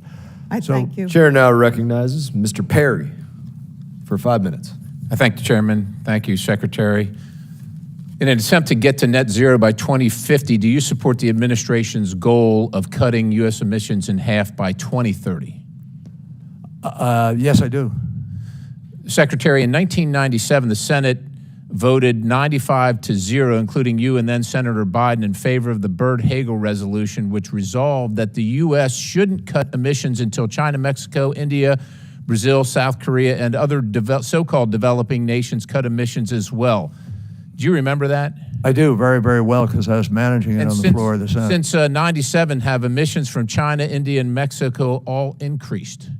Yes, as they have from the United States. And global emissions have continued to increase as well, right? Yes. Have any of those countries submitted a credible plan to get to net zero emissions by 2050? Which countries? Let's just go with China, India, or Mexico. No. It seems that, have you abandoned your position that those other nations would cut emissions before Americans would have to make choices between the groceries on their table and paying for these policies? I think the reality is that the world changed in that period of time. Let me explain. Okay, so you voted that way, but let me explain to you the vote, because I did manage this on the floor. And I know exactly what happened, because I'm the one who said to our colleagues, I think everybody ought to vote for this. And the reason was that it fundamentally had the message that it's not fair. The one we were talking about earlier with the chairman, it's not fair for us to be reducing, and China, which was producing 3 times more emissions than us, and then producing goods that come into our country from that dirty power, and we have a problem. So we wanted to address that. But we knew not every aspect of that piece of legislation is what we all call a message. It was a message vote. And the vote was clear. We wanted other people to join us in the effort to reduce emissions. Okay, fair enough. That hasn't happened sufficiently. It hasn't happened sufficiently. Now, Secretary, in 2015 at the Paris Climate Conference, you said that if all industrial nations go to zero emissions, it wouldn't be enough. And then at the White House's Climate Day in January of 21, you said almost 90% of the planet's emissions come from outside the U.S. We could go to zero tomorrow and the problem isn't solved. And in April 21, you told the Washington Post that even the U.S. and China going to zero emissions tomorrow won't solve the climate's problem. Then in April of 21, you said that global net zero is not enough and that CO2 must be removed from the atmosphere. How much is the correct amount of CO2? Let me explain to you, if I can, so you understand exactly what I said. It's close, but it's not quite exactly what I was saying. Can you what just I'm tell me saying, what let the me tell you correct what I'm amount saying. is? I'm going to tell you what the correct. Here's how it works. Because we have put, I'd forget the exact number of tons, millions of tons of CO2 and other greenhouse gases are now in the atmosphere. They're there. And every day we're adding more. And so every day the heat is going up and we have to figure out how we're going to, tame the monster here. The only way to do that is to reduce emissions on an ongoing basis to get control on the current level of emissions that we have created. But what is actually the correct, suck? Sir, with all due respect, you've been through this before. What is the correct amount? I don't want to spend a bunch of time about a history lesson about things that people don't care about. What changes every day? I can't tell you exactly what what amount it's change. Yes, it does. So, Secretary, you probably know that for approximately 200 million years, what's the parts per million now? About 400, right? Can we agree on that? It's over 400. All right, it's about 200 million years, 2,000 parts per million. Did Mother Nature get it wrong for 200 million years? Here's the difference, Congressman. The difference is, yes, there were periods which all the scientists who deal with climate acknowledge that there have been moments on the planet, which is billions of years old, in which there were greater heat and there was greater. Tell me the difference dioxide. quickly. I've got a little The bit difference amount of is time. human beings are creating Okay, so this. That's the difference. So human beings are We are about creating 300,000 years old, but during these periods of time where it was 2,000 parts per million, life existed. As a matter of fact, we're in one of the lowest not periods. human beings Mr. walking Secretary, around. We're in No. one of the lowest periods of carbon in the atmosphere in not only recorded history, in the history of life existing on the planet. In December of 2022, you told the Washington Post we need to remove 1.6 trillion tons of carbon dioxide from the atmosphere via direct air capture. The cost for that is about $1,000 per ton, or $1.6 quadrillion. Now, you said you didn't know, but since 2015, since the last El Nino, about 500 billion tons have been emitted into the atmosphere. During that same period of time, 2015, if you look at the temperature graph, this is from NOAA. The temperature has gone down. Show the next slide. This is from NASA satellite data. Temperature has gone down. You want to have the American taxpayers, my constituents that are having a hard time afford their groceries, pay for a car, buy a new home, spend $1.6 quadrillion to fix a problem that A, doesn't exist, and as a matter of fact, you might be exacerbating because it's unknown.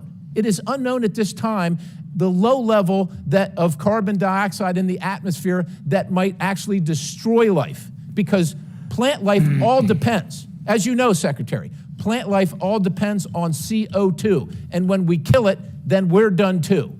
I yield the balance. Congressman, let me just say that I don't agree with what you're saying out there for any number of reasons. I don't have time to go into all of them now, but I'll just tell you point blank that the difference between the periods you're looking at in terms of heat, et cetera, and human input is night and day, number one. Number two, Why do you think 195 countries in the world, their prime ministers, their presidents? Because they're grifting like you are, sir.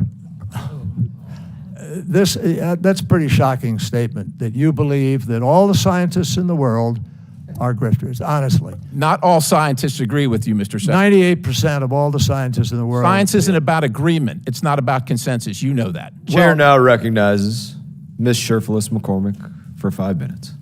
Thank you, Mr. Chairman. I wanted to start off by saying that representing Fort Lauderdale, who just experienced over 1,000 years of flooding that we've never seen before, that we most certainly know that climate change is real, and we're feeling the effects. And we understand that the work that you're doing, Secretary, is very important, and we thank you for being here. My first question is, earlier this year, I had the privilege of accompanying Vice President Harris to Africa to build on the commitments made during the U.S.-Africa Leadership Summit last December. During her travels, the Vice President announced over $7 billion in private sector and U.S. government commitments to promote climate resilience, adaptation, and mitigation across Africa.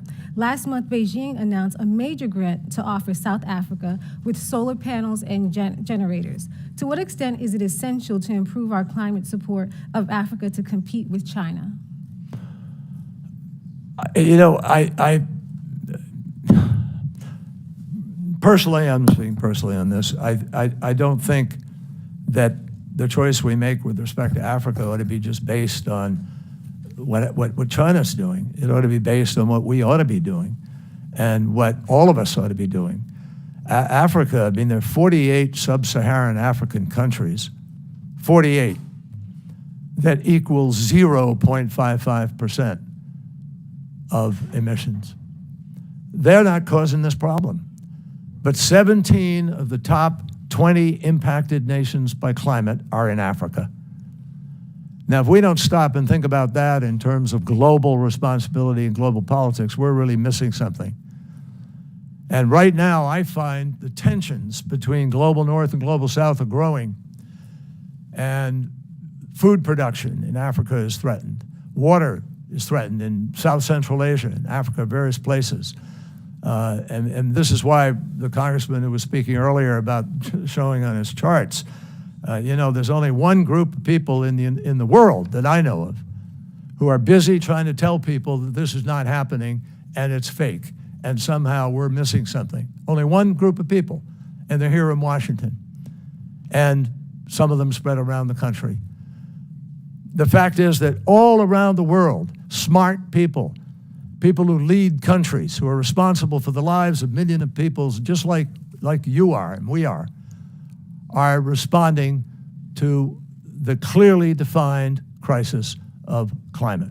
So I think we have to look at this beyond China. I think we have to look at this in the context of what's our responsibility to the future, and what's our responsibility to our fellow human beings, and how do we deal with a crisis that has been brilliantly described over these last 30 years or more, where everything predicted is happening, only it's happening faster and bigger than it was predicted. My second question is, according to the Biden-Harris administration, national security strategy, no region impacts the United States more directly than the Western Hemisphere.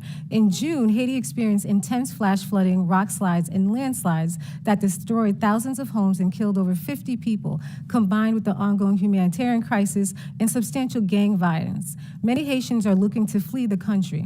Secretary Kerry, as the Biden administration focuses on the root cause of migration, can you describe how taking action on climate crisis can help bring stability to our nations and other nations where their citizens are looking to migrate? Thank you so much for that thoughtful question, and it's really a major, major problem, because there are now climate refugees already today who are moving across borders and looking for different places to live.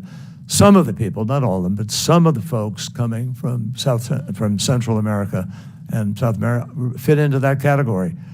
There are folks who used to farm who now find they can't farm the products, the goods that they were farming, and so they're migrating. And one of the things that we learned during the course of the war in Syria was 1 million people moved into Damascus, which greatly complicated the war, but then they began to migrate and became a political tool, actually, and were sort of pushed to migrate into Europe and had a profound impact, a negative one, on the politics of Europe as a result. So this is a major issue, and it's one we have to really pay attention to. Secretary, I want to ask you one question before we end, which is imperative. In April, Fort Lauderdale, which is in my district, witnessed unprecedented flash flood caused by the highest record rainfall in one single day. The flooding resulted in significant property damage, the closure of the airport, and shortages of gas all across South Florida. Recently, ocean temperatures in Florida Keys soared to 96 degrees, highlighting the impact of the rising temperatures on the region's marine ecosystem. Can you explain to us why this is happening and what is causing the increased weather and extreme weather, since there are people who don't believe in climate change? Well, thank you again. I just might point out that I just saw this article this morning that Farmers Insurance has pulled out of Florida, affecting 100,000 policyholders. And the reason the insurance company has pulled out is because this unprecedented change in weather patterns, et cetera, has affected their ability to be able to make policies and for people to be able to afford those policies under the current circumstances. This has been a predicted happening. I mean, everybody's been talking about the potential impact on insurance, and now it is happening in various parts of the world. So, I mean, the reason, as I said earlier, 90% of the heating of the planet, which is documented, goes into the ocean. And that warming of the ocean then increases the moisture that rises from the ocean and travels around the planet with the planetary winds. And when it decides to fall in rainfall, it goes into the it is in much larger amounts than ever before because of the increase of the moisture. It's changed wind patterns and weather patterns, and the heating has other ancillary effects. Chair now recognizes Mr. Issa for 5 minutes. Thank you, Mr. Chairman. Secretary, it's a pleasure seeing you. It's a pleasure knowing that you're in this administration. And I mean that quite sincerely. I'm often disappointed in this administration. I'm not necessarily in lockstep with all of your opinions, but you and I go back a long way of trying to do the right thing. First of all, I wanted to get a figure you gave that I may have miswritten. You predicted, you didn't give the amount they have today, but you predicted 2,200 gigawatts in China by 2030. Is that accurate?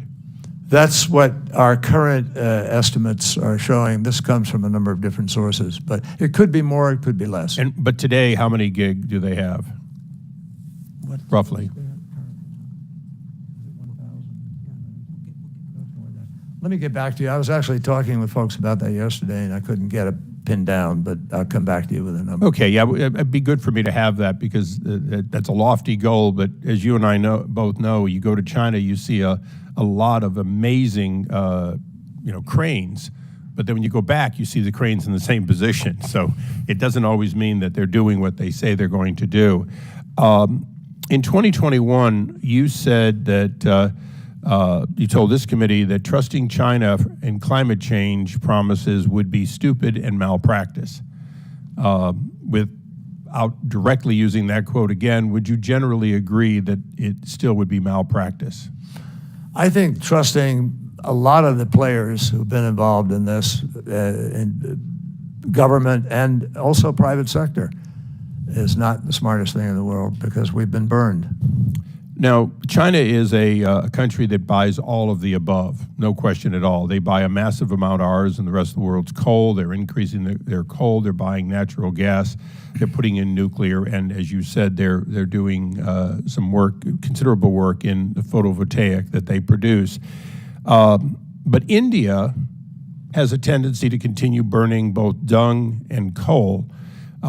You're going to China, but we had the head of India here for a joint session just recently, and he said a lot of great things, but he didn't say we're going to buy natural gas or do other incremental things to reduce the carbon footprint. are we dealing with two problems, a China that it's malpractice to believe that they'll do what they say they'll do, and an India that constantly seems to say they're too poor to do what they should do to do any part of climate change reduction? Well, interestingly, Congressman, and thank you for your comments, we have enjoyed working together on a number of things. India has set a very lofty goal of trying to deploy 500 gigawatts of renewable energy by 2030. That's their goal. And if India could succeed in doing that, India would be in compliance with the effort to keep, that would be a 1.5 degree plan. That would be really And I understand that, Mr. Secretary, but if, for example, if India had simply switched its coal production to natural gas, they would have reduced more than that amount, and they would have done so at a lower cost. So isn't it fair to say that India sets lofty goals like China, but actions speak louder than word? So far, their actions. Well, India is deploying. They're deploying. Their hope is to deploy, and their hope is to close coal. Now, they can't afford, they don't have LNG, and they... Well, they don't have LNG because they haven't built the plants or signed the contracts. Well, that is true. But on the other hand, they can't afford to do that on their own. They weren't able to at that point in time. India is growing now. Its economy is growing. The visit here produced some significant joint initiatives going forward. I am actually going to India before the end of this month to follow up on the conversations we had with both the Prime Minister being here, but also before that with some of his other Okay, and if I can squeeze in one more quick question. You know, you're going to meet in China with a number of leaders, but the president Xi Jinping called him a dictator. Do you believe he wields the power of a dictator today in China? Meaning, is his ability is similar to Putin's ability to affect what he says he will do, such that if he makes a promise, he can keep it? There's no question at all that President Xi is the major decider of the direction and of the policies of Is he China. in fact effectively a dictator? Well, I'm not. You know, I don't think it's useful to get into. I'm not going to get into. But he does wield the power of. He wields enormous power as the leader of China. Absolutely, and everybody understands that. But I don't. You know, it doesn't. Do you wish the president had used another word? No, I don't even. I just, frankly, all of that is sort of like water off the duck's back, and I don't think we ought to get tangled up in, you know, labels and names and whatever. What we ought to do is look at the heart of what we're trying to do. President Biden actually has a very good relationship with President Xi, and President Xi vice versa. I think he honors the relationship he has with President Biden. And I think in Secretary Blinken's visit to China, and subsequently in Janet Yellen's visit with China, where you saw in her own statements publicly and assessments, there was frank conversation. But the effort is well underway now to try to stabilize and avoid conflict by virtue of unforeseen consequences or mistakes. Chair now recognizes. Mr. Chairman, can I just ask one follow? It doesn't require, but would you commit, when you have had those meetings with India and China, to, in writing or in some other way, report back to us so we have an update on the Sure, effect be of happy those? to. I thank you, Mr. Secretary. Thank you, Mr. Chairman. Thank you, Mr. Issa. Chair now recognizes Ms. Titus for 5 minutes. Excuse me. Thank you, Mr. Chairman. When you go towards the end, there are not many questions left to ask, but you have the luxury of having heard everything gone before and kind of reached some conclusions. One thing I heard was my colleague on the other side called the secretary, most of the scientists in the world, and the heads of 195 countries who belong to the UN climate agreement, grifters. Now, that's something that should be taken down, but since he's gone in his typical hit-and-run fashion, it wouldn't be much point.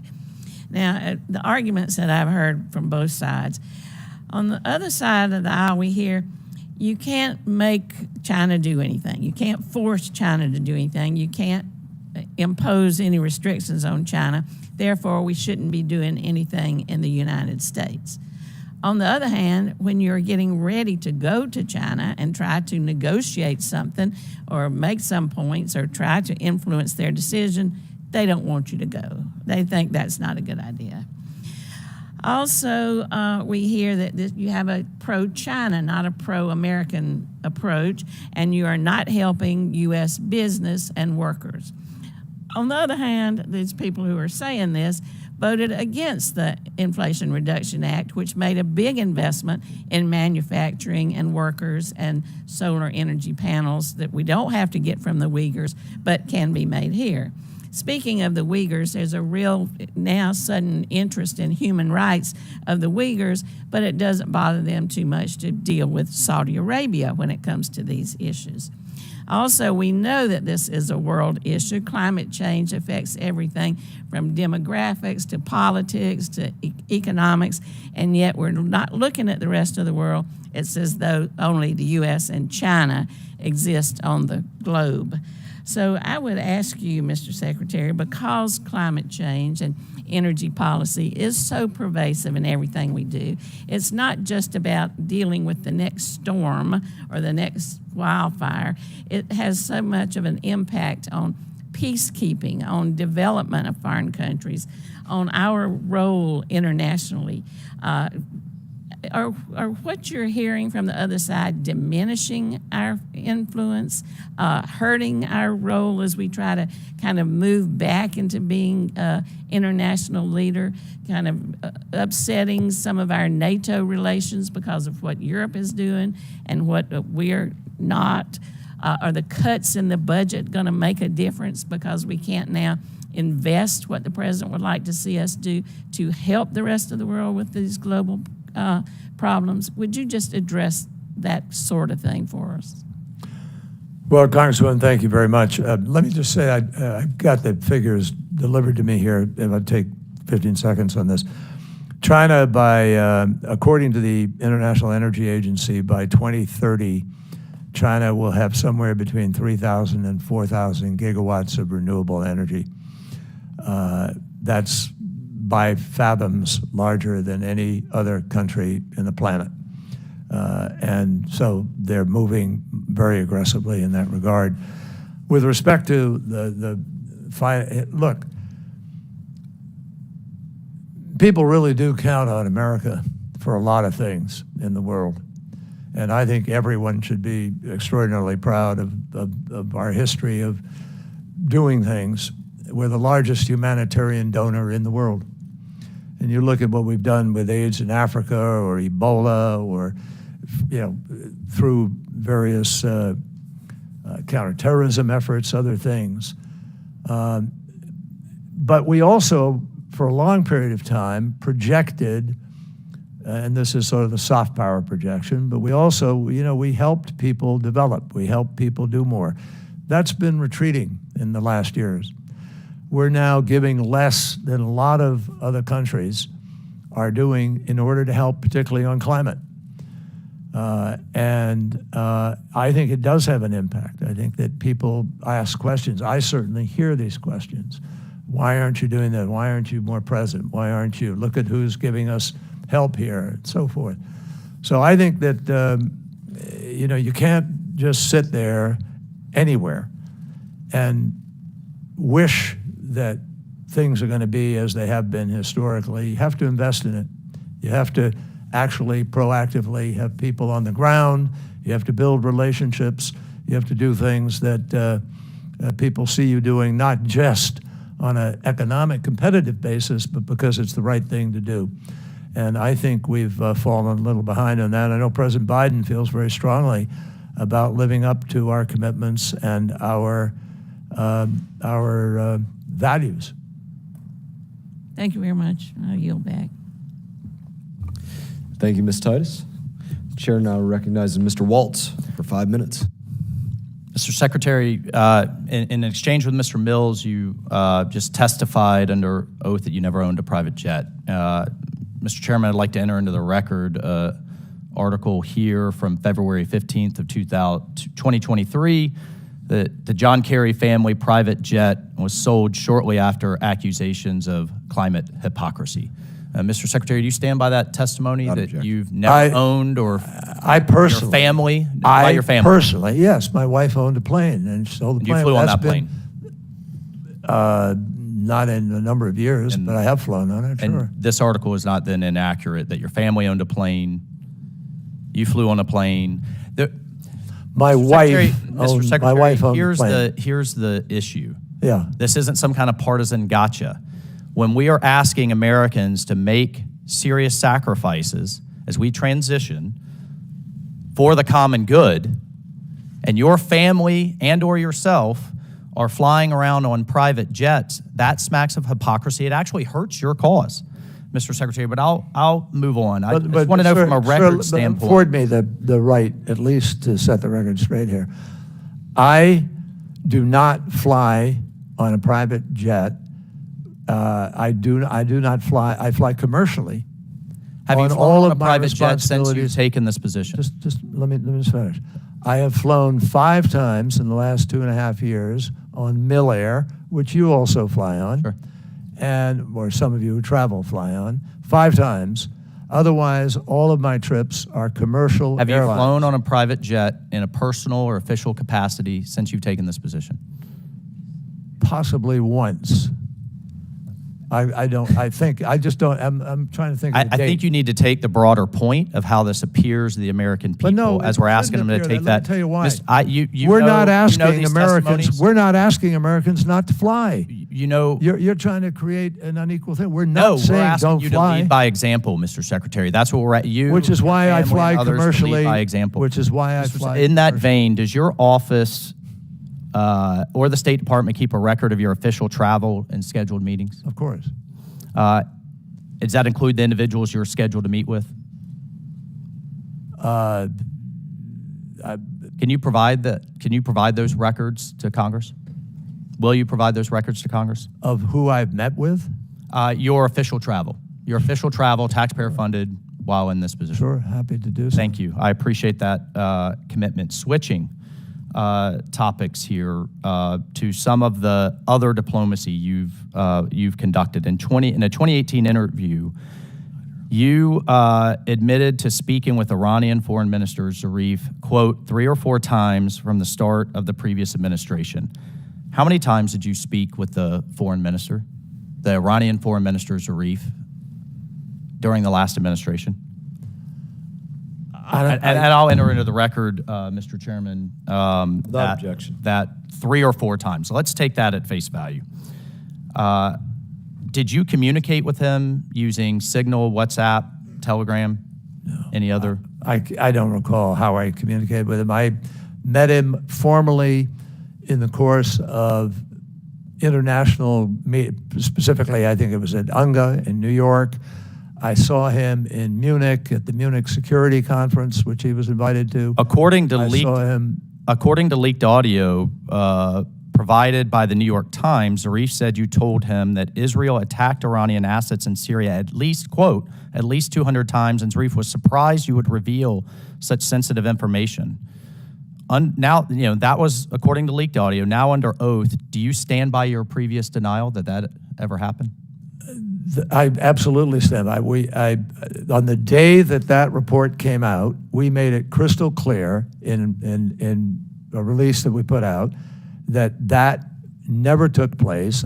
It was at a time when there was public discussion of those attacks. It was in public circulation. Now, I don't know what he's confusing or what he did, but I can tell you that I never had that conversation, and I can tell you that in 5 years running one of the largest prosecutor's offices in America, in 2 years as lieutenant governor, in 28 years in the Senate, as a member of the Intelligence Committee, as a This is why I'm going. I only have a few seconds left. Nobody ever questioned. This is why I'm raising that issue.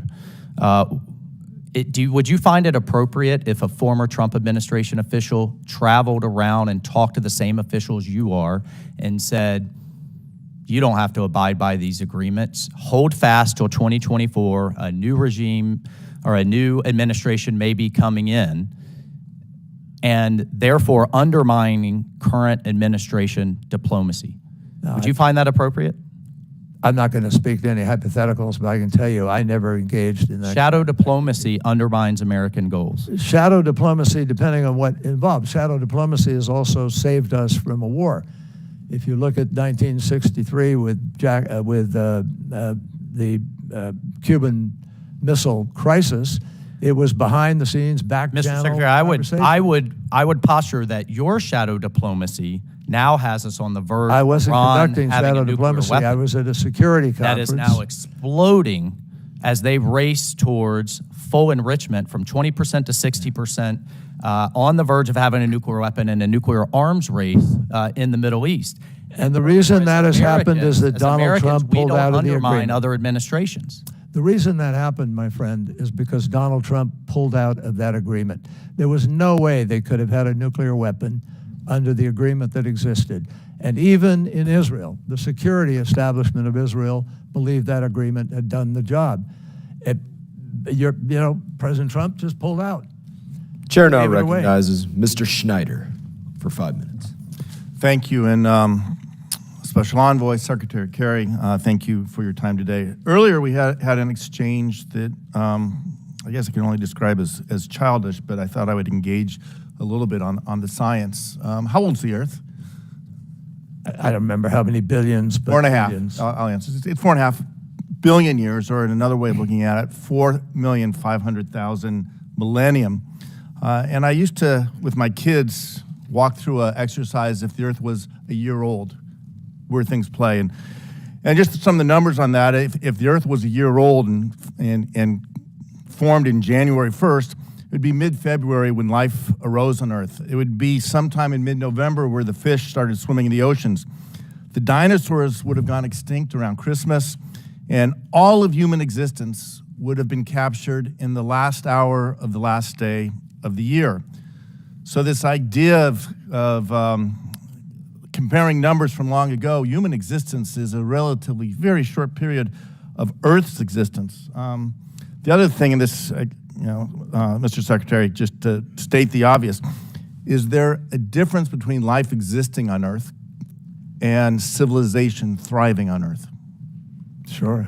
And is what we're talking about addressing climate change, making sure we're doing everything we can to ensure that civilization, society, America continues to thrive on Earth? Indeed. Okay.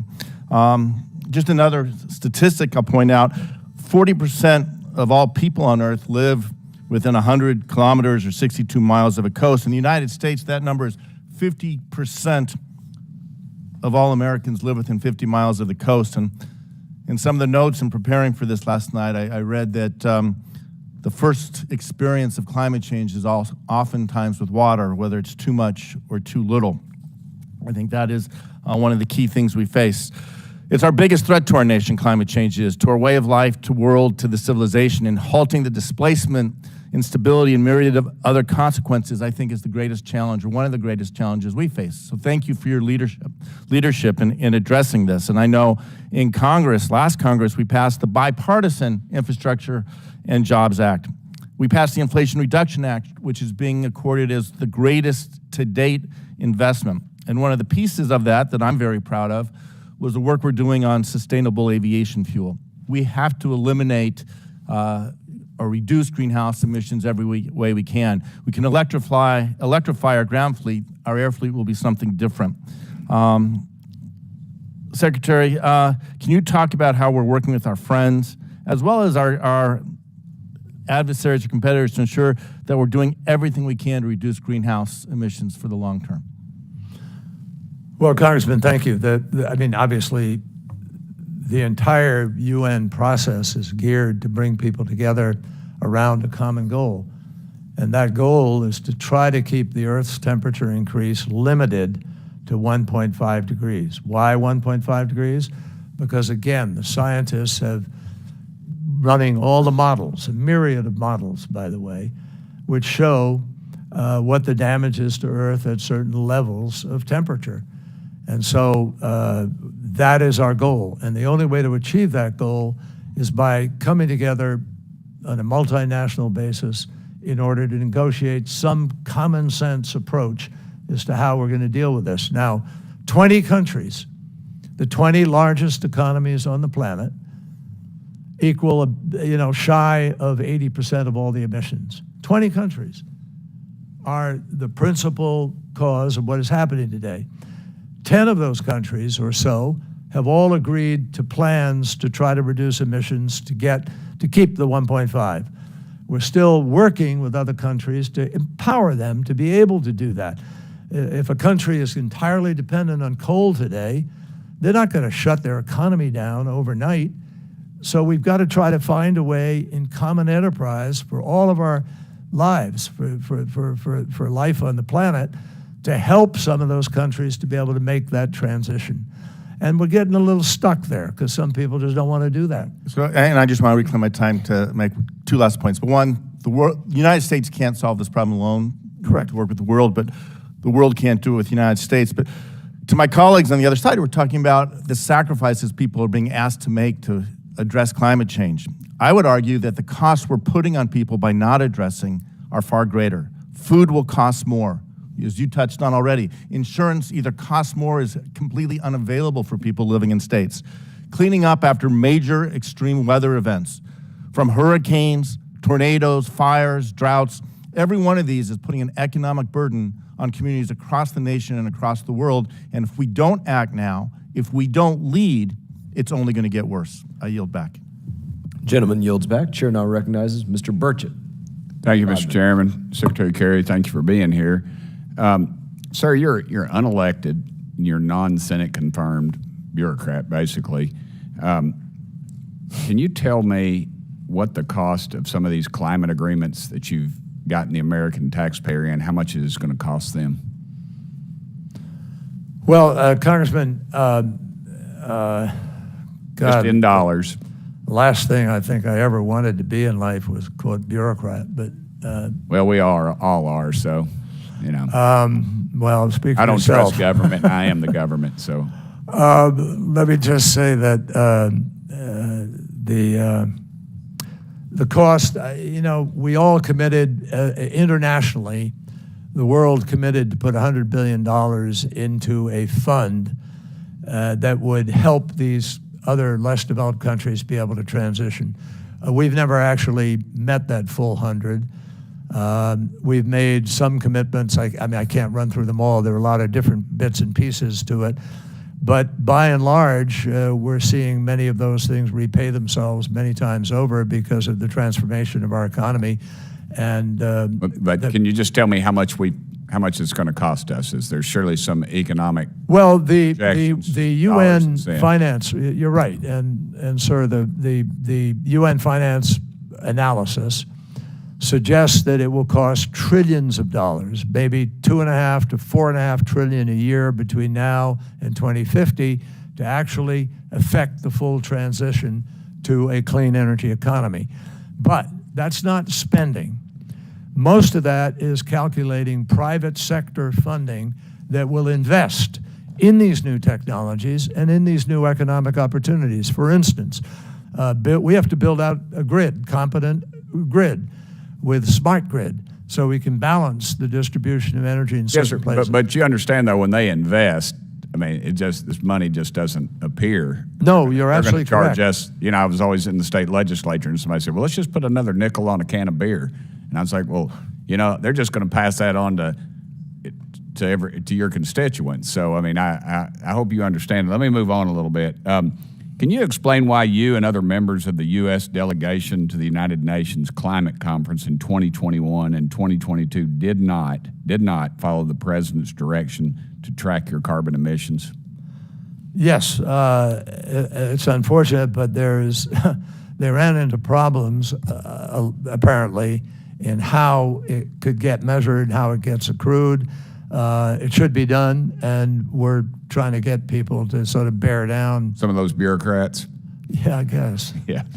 All right. You've also agreed that countries need to pay poor and developing countries for loss and damage due to climate change. Why do the good folks in East Tennessee that work very hard for their dollars need to pay for a flood in Africa or South Asia? Well, we're not specifically paying for a flood in South Africa, though sometimes money may go to something like that. But the United States, as I said, is proudly the largest humanitarian donor in the world. And Republican and Democrat administrations alike have historically, look at what, President George W. Bush put significant amount of money into the AIDS program in Africa. Ronald Reagan put significant amounts of money into denuclearizing and other things. I mean, we try to help the world. And you all, as the elected officials, have to balance to what degree, what's that amount going to be, and for what it's specifically going to go. But I think our country is enriched, and that our civilization is better for the fact that we do try to help people out in other places when they're in trouble. In Pakistan, when 30 million people were dislocated last year in an unprecedented flood, we put, I think, a few $100 million, I think it was ultimately, to help them recover under that. Let me get on something else, Mr. Secretary. I apologize to you, but that's all right. We've said here that China is considered a developing country. That can be left for later debate. But how many American tax dollars do you intend to pay the Chinese Communist Party for climate change? None. We're not paying them for that, and I don't think there's been one bilateral disbursement of money to China since 2018, when President Trump was president of the United States. Right. But the Biden administration has put zero into that. Zero. Thank you, Mr. Secretary. Thank you, Mr. Chairman. Thank you, Mr. Burchett. Chair now recognizes Mr. Keating for 5 minutes. Well, thank you, Mr. Chairman, and thank you for allowing me to wave on to this subcommittee on this important hearing today. Thank you to Secretary Kerry for being here. Your experience is well known. You've been in the executive branch at state government level.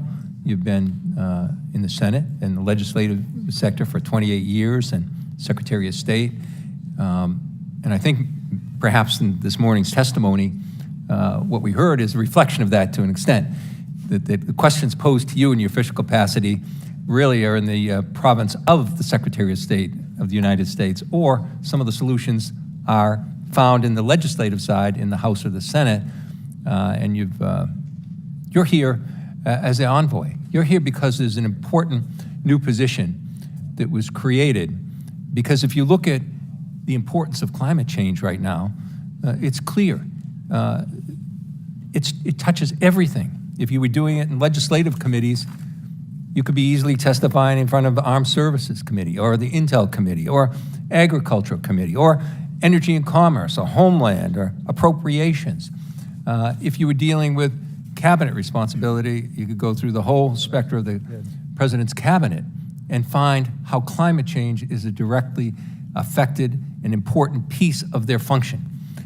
So I think given your background, our government is well served by having you in this role of envoy, bringing together all these fragments into one important position. And I thank you for that. But I want to give you the opportunity this morning, and as I'm at the last of the queue here, mercifully you might be thinking, but as I'm last in the queue, or pretty close, I'll say this. I just want to give you the chance. We talked about what the past has been, some people going back to creation. We've talked about the near-term effects of what we're dealing, the current effects of what we're doing. But, given the importance of dealing with this issue existentially, given the fact that scarcity of water creates wars, famine creates migration, everything that we have, and the imminence of things getting worse. Could you take a few moments and just share some of the discussions you've had and the knowledge you've had on what the future is going to look like more concretely? Not just deadlines for dates, but this is real stuff. This is a real, there's a real urgency that surrounds this. And can you take a few minutes on those matters of how this is going to affect the lives of everyone on this planet, how it's going to affect all those areas, and just share with us some of the things you've learned talking with others around the world. Well, thank you, Congressman. Obviously, we're already seeing ways in which it's going to affect people. We've had every year, increasing storm intensity, storm damage. We're spending billions, literally, actually trillion. We had $1 trillion in damages, I think it was over the last 10 years. And that's money sort of thrown away in a sense. No, not that it's inappropriate. We should be helping people afterwards. But wouldn't it make a lot more sense if we were avoiding that damage in the first place or minimizing it? And you asked the question, what's it going to look like? That depends on what we decide to do. It's very obvious that there are huge threats here. Literally, food production for an entire continent could implode. Water is already diminishing. Last year, the Rhine River was down to inches. They had to stop navigation on the river because of it. You're seeing glaciers that are now absolutely predictable as to when they will be completely gone. And at the rate the ice is melting in the north and south, Antarctica and Arctica, there are dire predictions now about how that's moved forward by about 30 years at the pace at which it is vanishing. And parts of the Earth are warming much faster than other parts of the Earth. The Arctic, for instance, is warming 4 times faster than the rest of the Earth. Other places are. We're hitting heat levels in places that have never been lived by human beings on a regular basis. So, what is a good life going to look like in the future? I'm an optimist. I'm genuinely an optimist about this. I'm watching what is now happening because of the Inflation Reduction Act. I'm seeing new processes, new seriousness of purpose among people who up until now never thought they had to be serious. So I have a sense that if we could come together and continue to accelerate the reduction of these emissions, we have an incredibly bright energy future staring us in the face. We can have clean energy. We can have energy that, if not renewable, is still clean in nuclear, whichever. I look at the U.S. Navy. We've had ships that are nuclear, a small nuclear plant that have never had a sailor killed or lost or an accident, never had a spill. We know how to do this. We're just not choosing to do many of the things that are available to us to be able to do. So I think there's a huge, exciting set of possibilities for what will happen in this new economy that is going to develop. And it is going to develop because I see the most serious of our entrepreneurs, the most successful of our entrepreneurs, the best of our financiers, all of them are now seized by this issue, and they're out there trying to push new processes, new technologies, new possibilities. And if we do what historically we humans have done, we're going to hopefully adapt and make the right choices. Chair now recognizes. With that optimistic note, I yield back. Thank you. Chair now recognizes Mr. Smith. Thank you very much, Mr. Secretary. Welcome. It's great to see you again. Let me just say at the outset how grateful I was when you were Secretary of State, and legislation that I had introduced to help end the practice of child abduction. The bill passed twice. I named it after Sean and David Goldman. Sean was a young man who was abducted to Brazil. You changed the policy of the Obama administration because before that they were against it. It sat in the Senate for 5 years, having sent it over several times. And I want to thank you for that. I had an oversight hearing on it just the other day in my committee, the Human Rights Committee, and we are mitigating the number of child abductions that are occurring and helping to bring people back. So thank you so much. It was your change of heart, not you, but the change within the administration that made that happen. So I'm very, very grateful. I would like to ask you, if you could, I had a hearing last July. I've chaired 79 congressional hearings on human rights abuse in China. My most recent was yesterday. I chaired the China Commission. We had Enes Freedom, who used to play for the Celtics, was fired because he wore Free the Uyghurs on his shoes. He was fired because of that, and as a result, the NBA, and I think in a cowardly way, has told everybody in the NBA, just shut up, say nothing about human rights in China. And his testimony yesterday was absolutely compelling, and we're going to do a follow-up. We've invited, or are inviting, the NBA to come to that hearing. But last July, I chaired a hearing on the Lantos Commission, because we were out of power as Republicans, so Lantos, we could call hearings. It was on the exploitation of children and adults in the Democratic Republic of Congo who are mining cobalt and soon will be mining lithium. We found out, and I've raised this issue before, but the hearing just was a catalyst for we need to do more on this. Something on the order of 40,000 children are in these artisanal mines. They're dying. They're getting sick. There's cave-ins. They're inhaling all kinds of debris without proper. Who runs it all? The Chinese Communist Party. They own just about every mine there. All of the finished product, not finished, but the mined product of cobalt is sent to China for processing, and then it goes into EVs by way of the batteries. And it seems to me that no matter where anybody comes down on the advisability of having more electric vehicles, it should not be on the backs of African children, be they in DR Congo or anywhere else. And 70% of all the cobalt, as you know, does come from the DR Congo. I introduced a bill, H.R. 4443, that would look to enforce the Tariff Act, Sections 307, and require an all-out effort to try to protect those children and those adults from this egregious human rights practice by the Chinese Communist Party. I did meet with our ambassador, and it was a very good meeting, Lucy Tamlin, a couple of weeks ago to the DR Congo, and I had known that they're talking about an MOU, but the problem with the MOU is just aspirational. It's like sense of the Congress or sense of the Senate language. There's no teeth in it.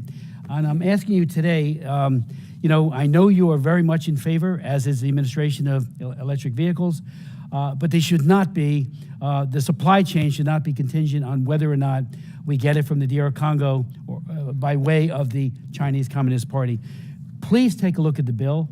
We've got to protect those kids and those adults. They are dying. We had people talk about the lung diseases that they're getting. And these kids have no health care, so they just die. And there's beatings that are occurring by Chinese Communist Party soldiers who are deployed there. And unfortunately, the DR Congo leadership just basically looks the other way because they're getting perhaps even paid off. If you could speak to the issue of the cobalt and soon the lithium that will also be coming out of the DR Congo. Well, Congressman Smith, thank you very much for your persistent, over the years, work on all of this. You've been really tenacious and super focused on it. It was a pleasure to work with you on it before. Let me just say to you that we have an MOU with the DRC and Zambia on advancing critical minerals now, and to add processing capacity there. So we're focused on it, and I will convey your thoughts to the appropriate bureau in the department out of this, but we thank you for that. I would appreciate that. And again, the MOU is a good idea, but it doesn't go far enough. It is all aspirational. And again, when the Chinese Communist Party is paying people, high government officials, and there's suggestions that that is happening, I would love for the DR Congo to own it all and to spread the wealth that is gleaned from that to their own people. Yeah, I instead of it all going and being processed by the PRC, where another slave labor type process takes place once it gets to China. So Thank you. Please take a look at the bill, and I hope you can support it. You got it. Thanks. Thank you. Chair now recognizes Mr. Huizenga for 5 minutes. Thank you, Mr. Chairman and Secretary Kerry. I appreciate the opportunity to ask you a couple of questions. I'm going to, before I get into the Partnership for Global Infrastructure and Investment and some other projects, I do want to touch base on nuclear energy. That has been somewhat controversial. Obviously, ensuring that we have sufficient base load generation is significant. I served in the Michigan legislature, spent 6 years on the Energy and Technology Committee. I serve on the Financial Services Committee and do a lot of work with the development banks and have over my tenure here. And I have in my district potentially one of the first projects. It's called the Palisades Power Plant in Covert, Michigan, that may be restarted. It's a program that is new. It was on the brink of decommissioning and could come back. Obviously the United States is working to reassert itself as a global energy leader, I think it's wise, as we saw with what was happening in Europe, that we break our own as well as our allies' dependence on energy resources of global bad actors. So I'm curious, do you believe that that projects like Palisades and others that potentially are on there would help us achieve these goals and reduce CO2 emissions? Or what's your view on restarting some of these nuclear power plants? The Biden administration is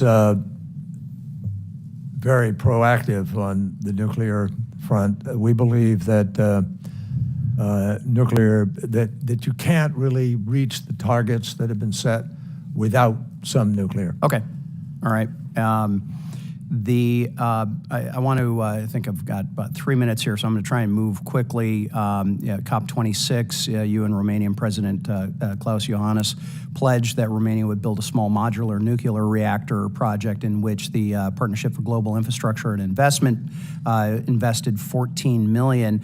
Are there any concerns that your policy and willingness to or potential willingness to forego financial viability of projects to satisfy the environmental side? I mean, are you looking at the business model as you are involved in these? Of course, it's imperative. Okay.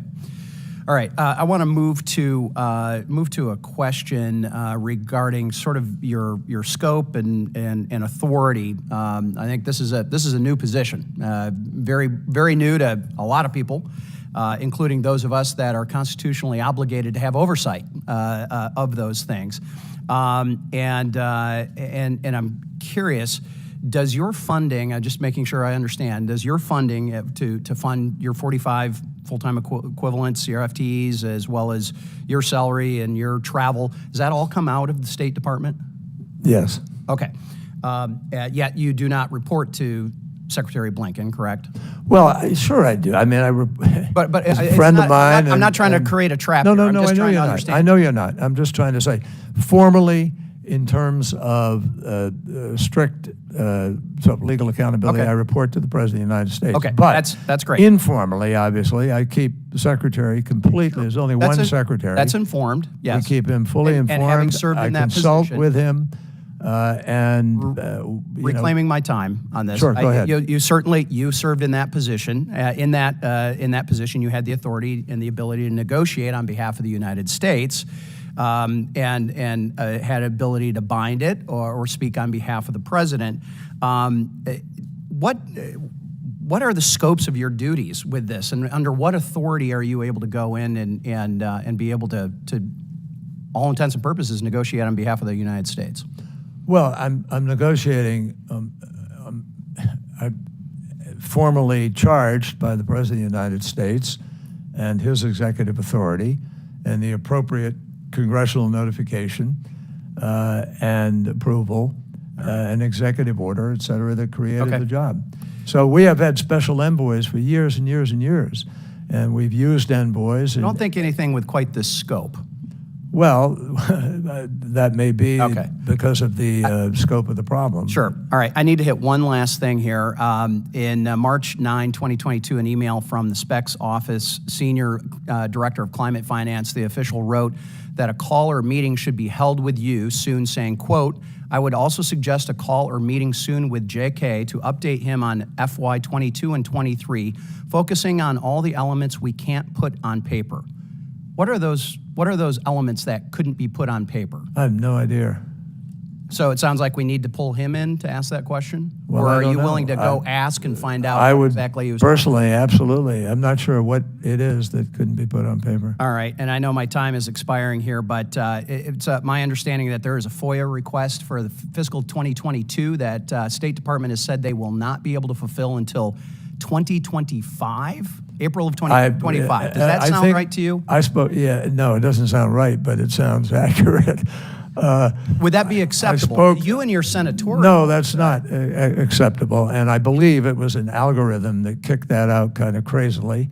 Maybe that's a metaphor for other kinds of challenges, but no, I'm confident that I can't imagine any FOIA that would take that long. So you'll pledge to work with us on expediting that? Well, we will communicate to the office that you're asking and that it's important to try to get to it as soon as possible. Mr. Secretary, I know you have travel, and we have one more member to ask questions. Sure. The chair now recognizes Mr. Pfluger for 5 minutes. Thank you, Mr. Chairman, and thank you for allowing me to wave onto this committee. Secretary, good to see you. I want to follow up on a couple of things. Before I get to that, I know you're traveling to China. I hope that will include touting American energy. China has rapidly produced coal plants over the past couple of years. They are concerned about baseload capacity. They are concerned about reality, and yet we have administration officials who are touting the Chinese Communist Party as the leader around the world in combating climate change, which is just incredulous and it's nonsense. So I hope that on your trip there that you'll tout American LNG. If we were to replace the coal plants that China has, we could reduce the CO2 footprint immediately overnight by about 50%. Yeah. Following up on my colleague here, in your position as special envoy, you made it clear that you do negotiate, on behalf of the president. But let me ask you this: do you have the authority to bind agreements? No. Okay, so you're negotiating, and those binding agreements are the responsibility. They're not binding. They don't become a binding agreement unless they're ratified by the Congress, by the Senate.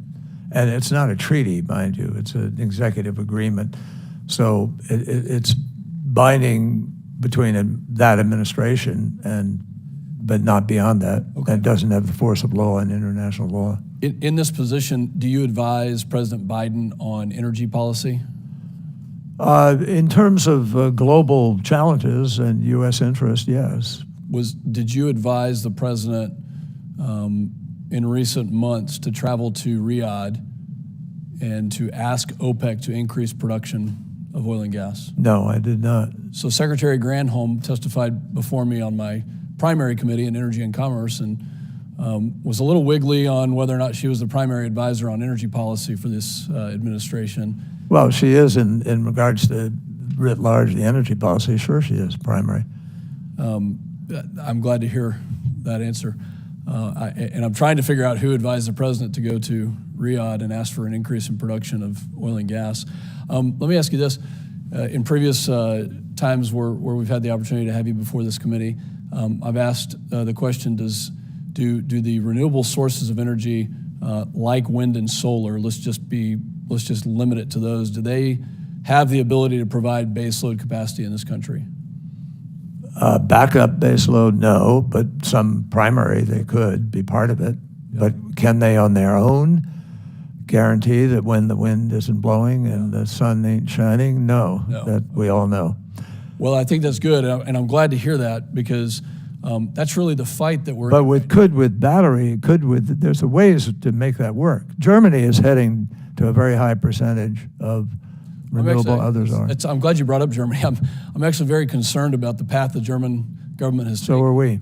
Because this repower plan is completely ignoring nuclear, and instead of having Russian natural gas, which does provide baseload capacity, they're moving in a direction that could put them in a very bad spot with regards to baseload capacity.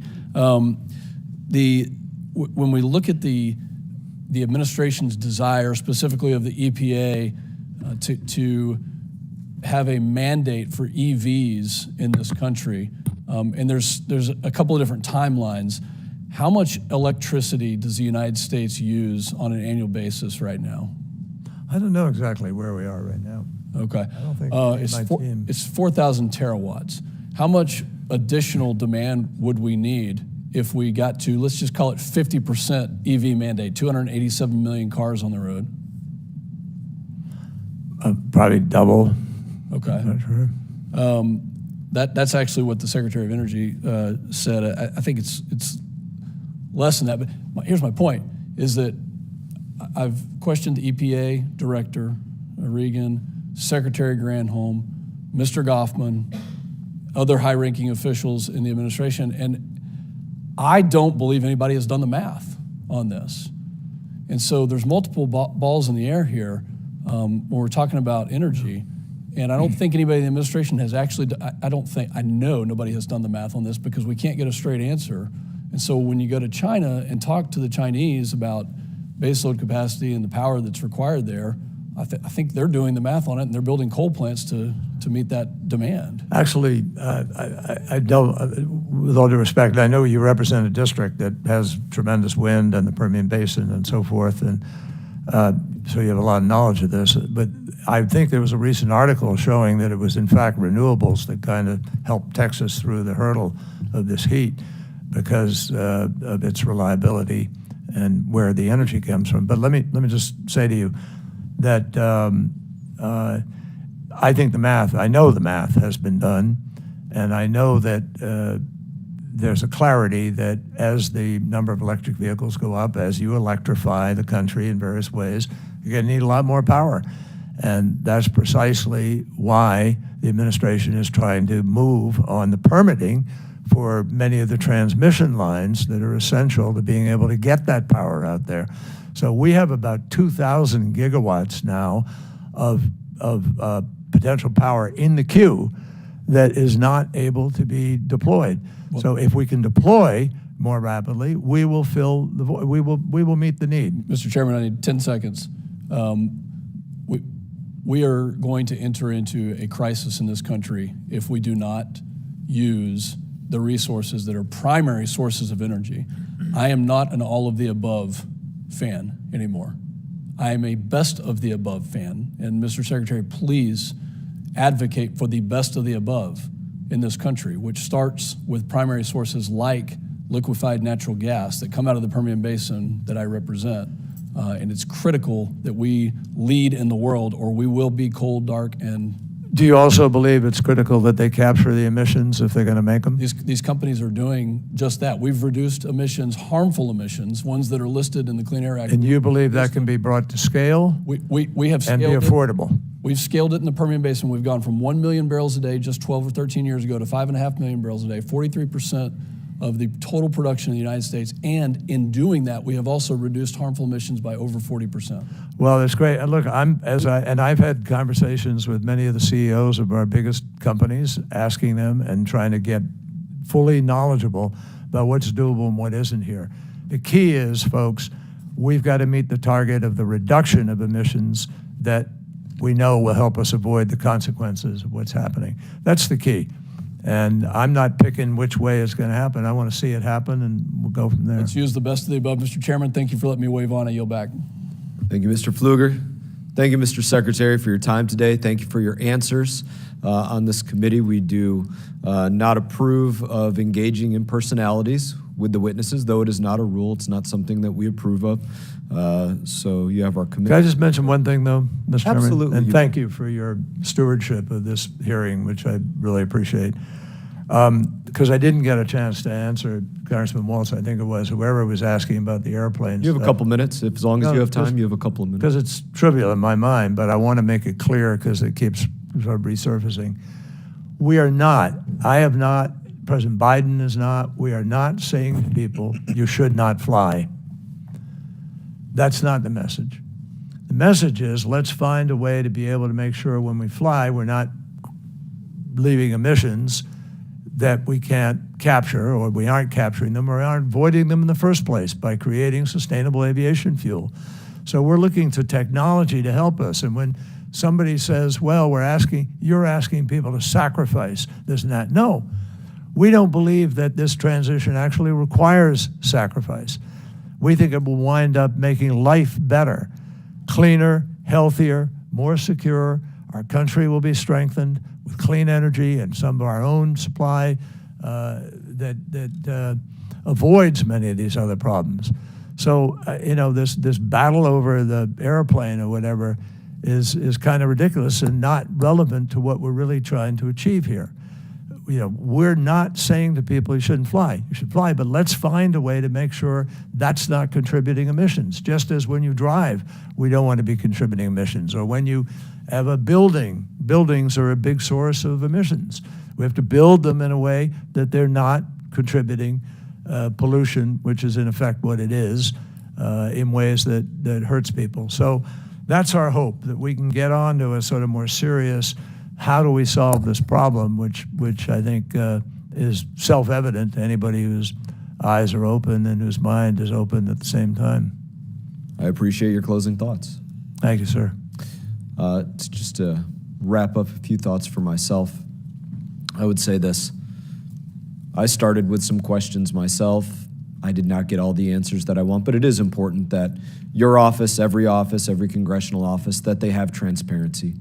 It's important that we know what your mission statement is, what you're trying to do on behalf of the American people, whether every American agrees with you or not. It's important for us to know those that are working in your office, what backgrounds they come from, the ways in which individuals are vetted. For me personally, there's various kinds of power that we see the United States of America wielding. When it's hard power, I think it's important that we put the fear of God into those that challenge us. When it's soft power, I think it's important that we look at every way in which that soft power may help Americans thrive or may help our adversaries, our enemies, or those that wish to rise up against us to potentially thrive, and take that accordingly into account. And I hope that you do that. In that, I would just say this. I wish you well on your travels. I wish you safety on your travels. I thank you for your testimony. Other members of the subcommittee may have some additional questions for the witness, and we would ask that you do respond to those in writing. And I will now recognize my colleague here, Mr. Crow, for 5 minutes of closing remarks, if he has any. Thank you, Chairman, and thank you, Secretary Kerry, for your testimony and your time here today. First of all, I just want to rebut a couple of themes that were prevalent throughout the hearing. It is wrong to say that your office and the State Department and folks that work with you and for you have been nothing but transparent.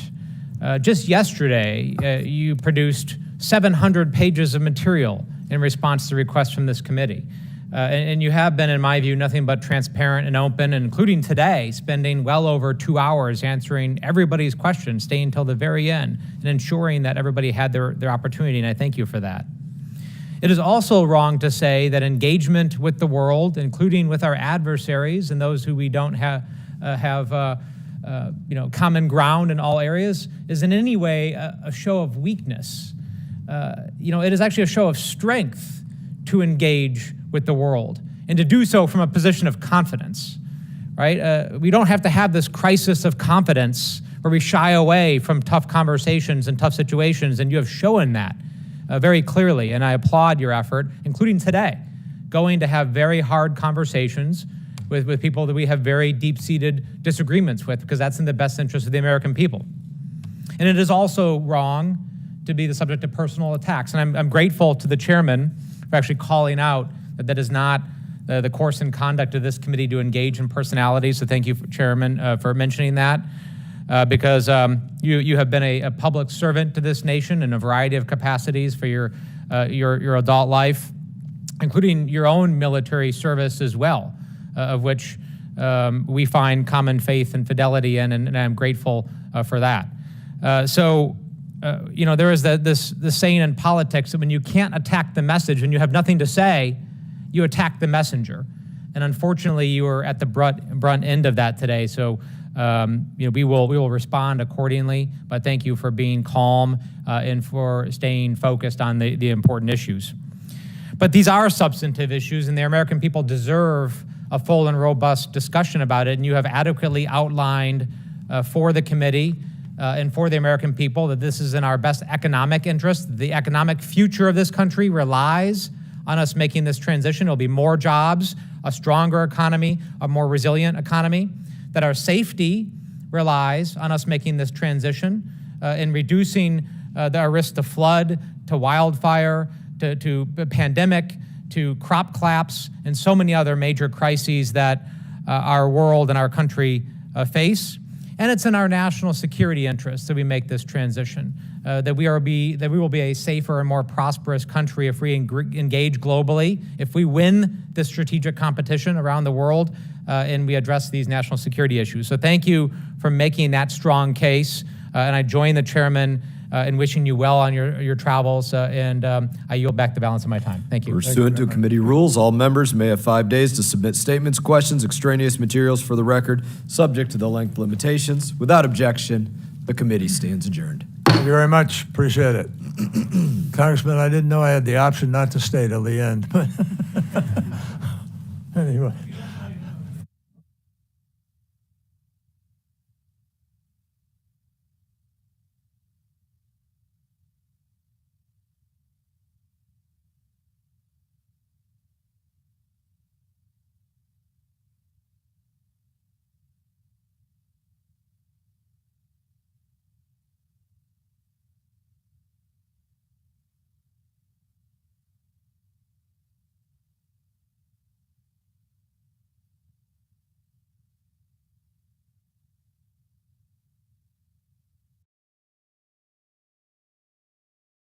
billion. I believe it is a re-estimation of the value of that equipment.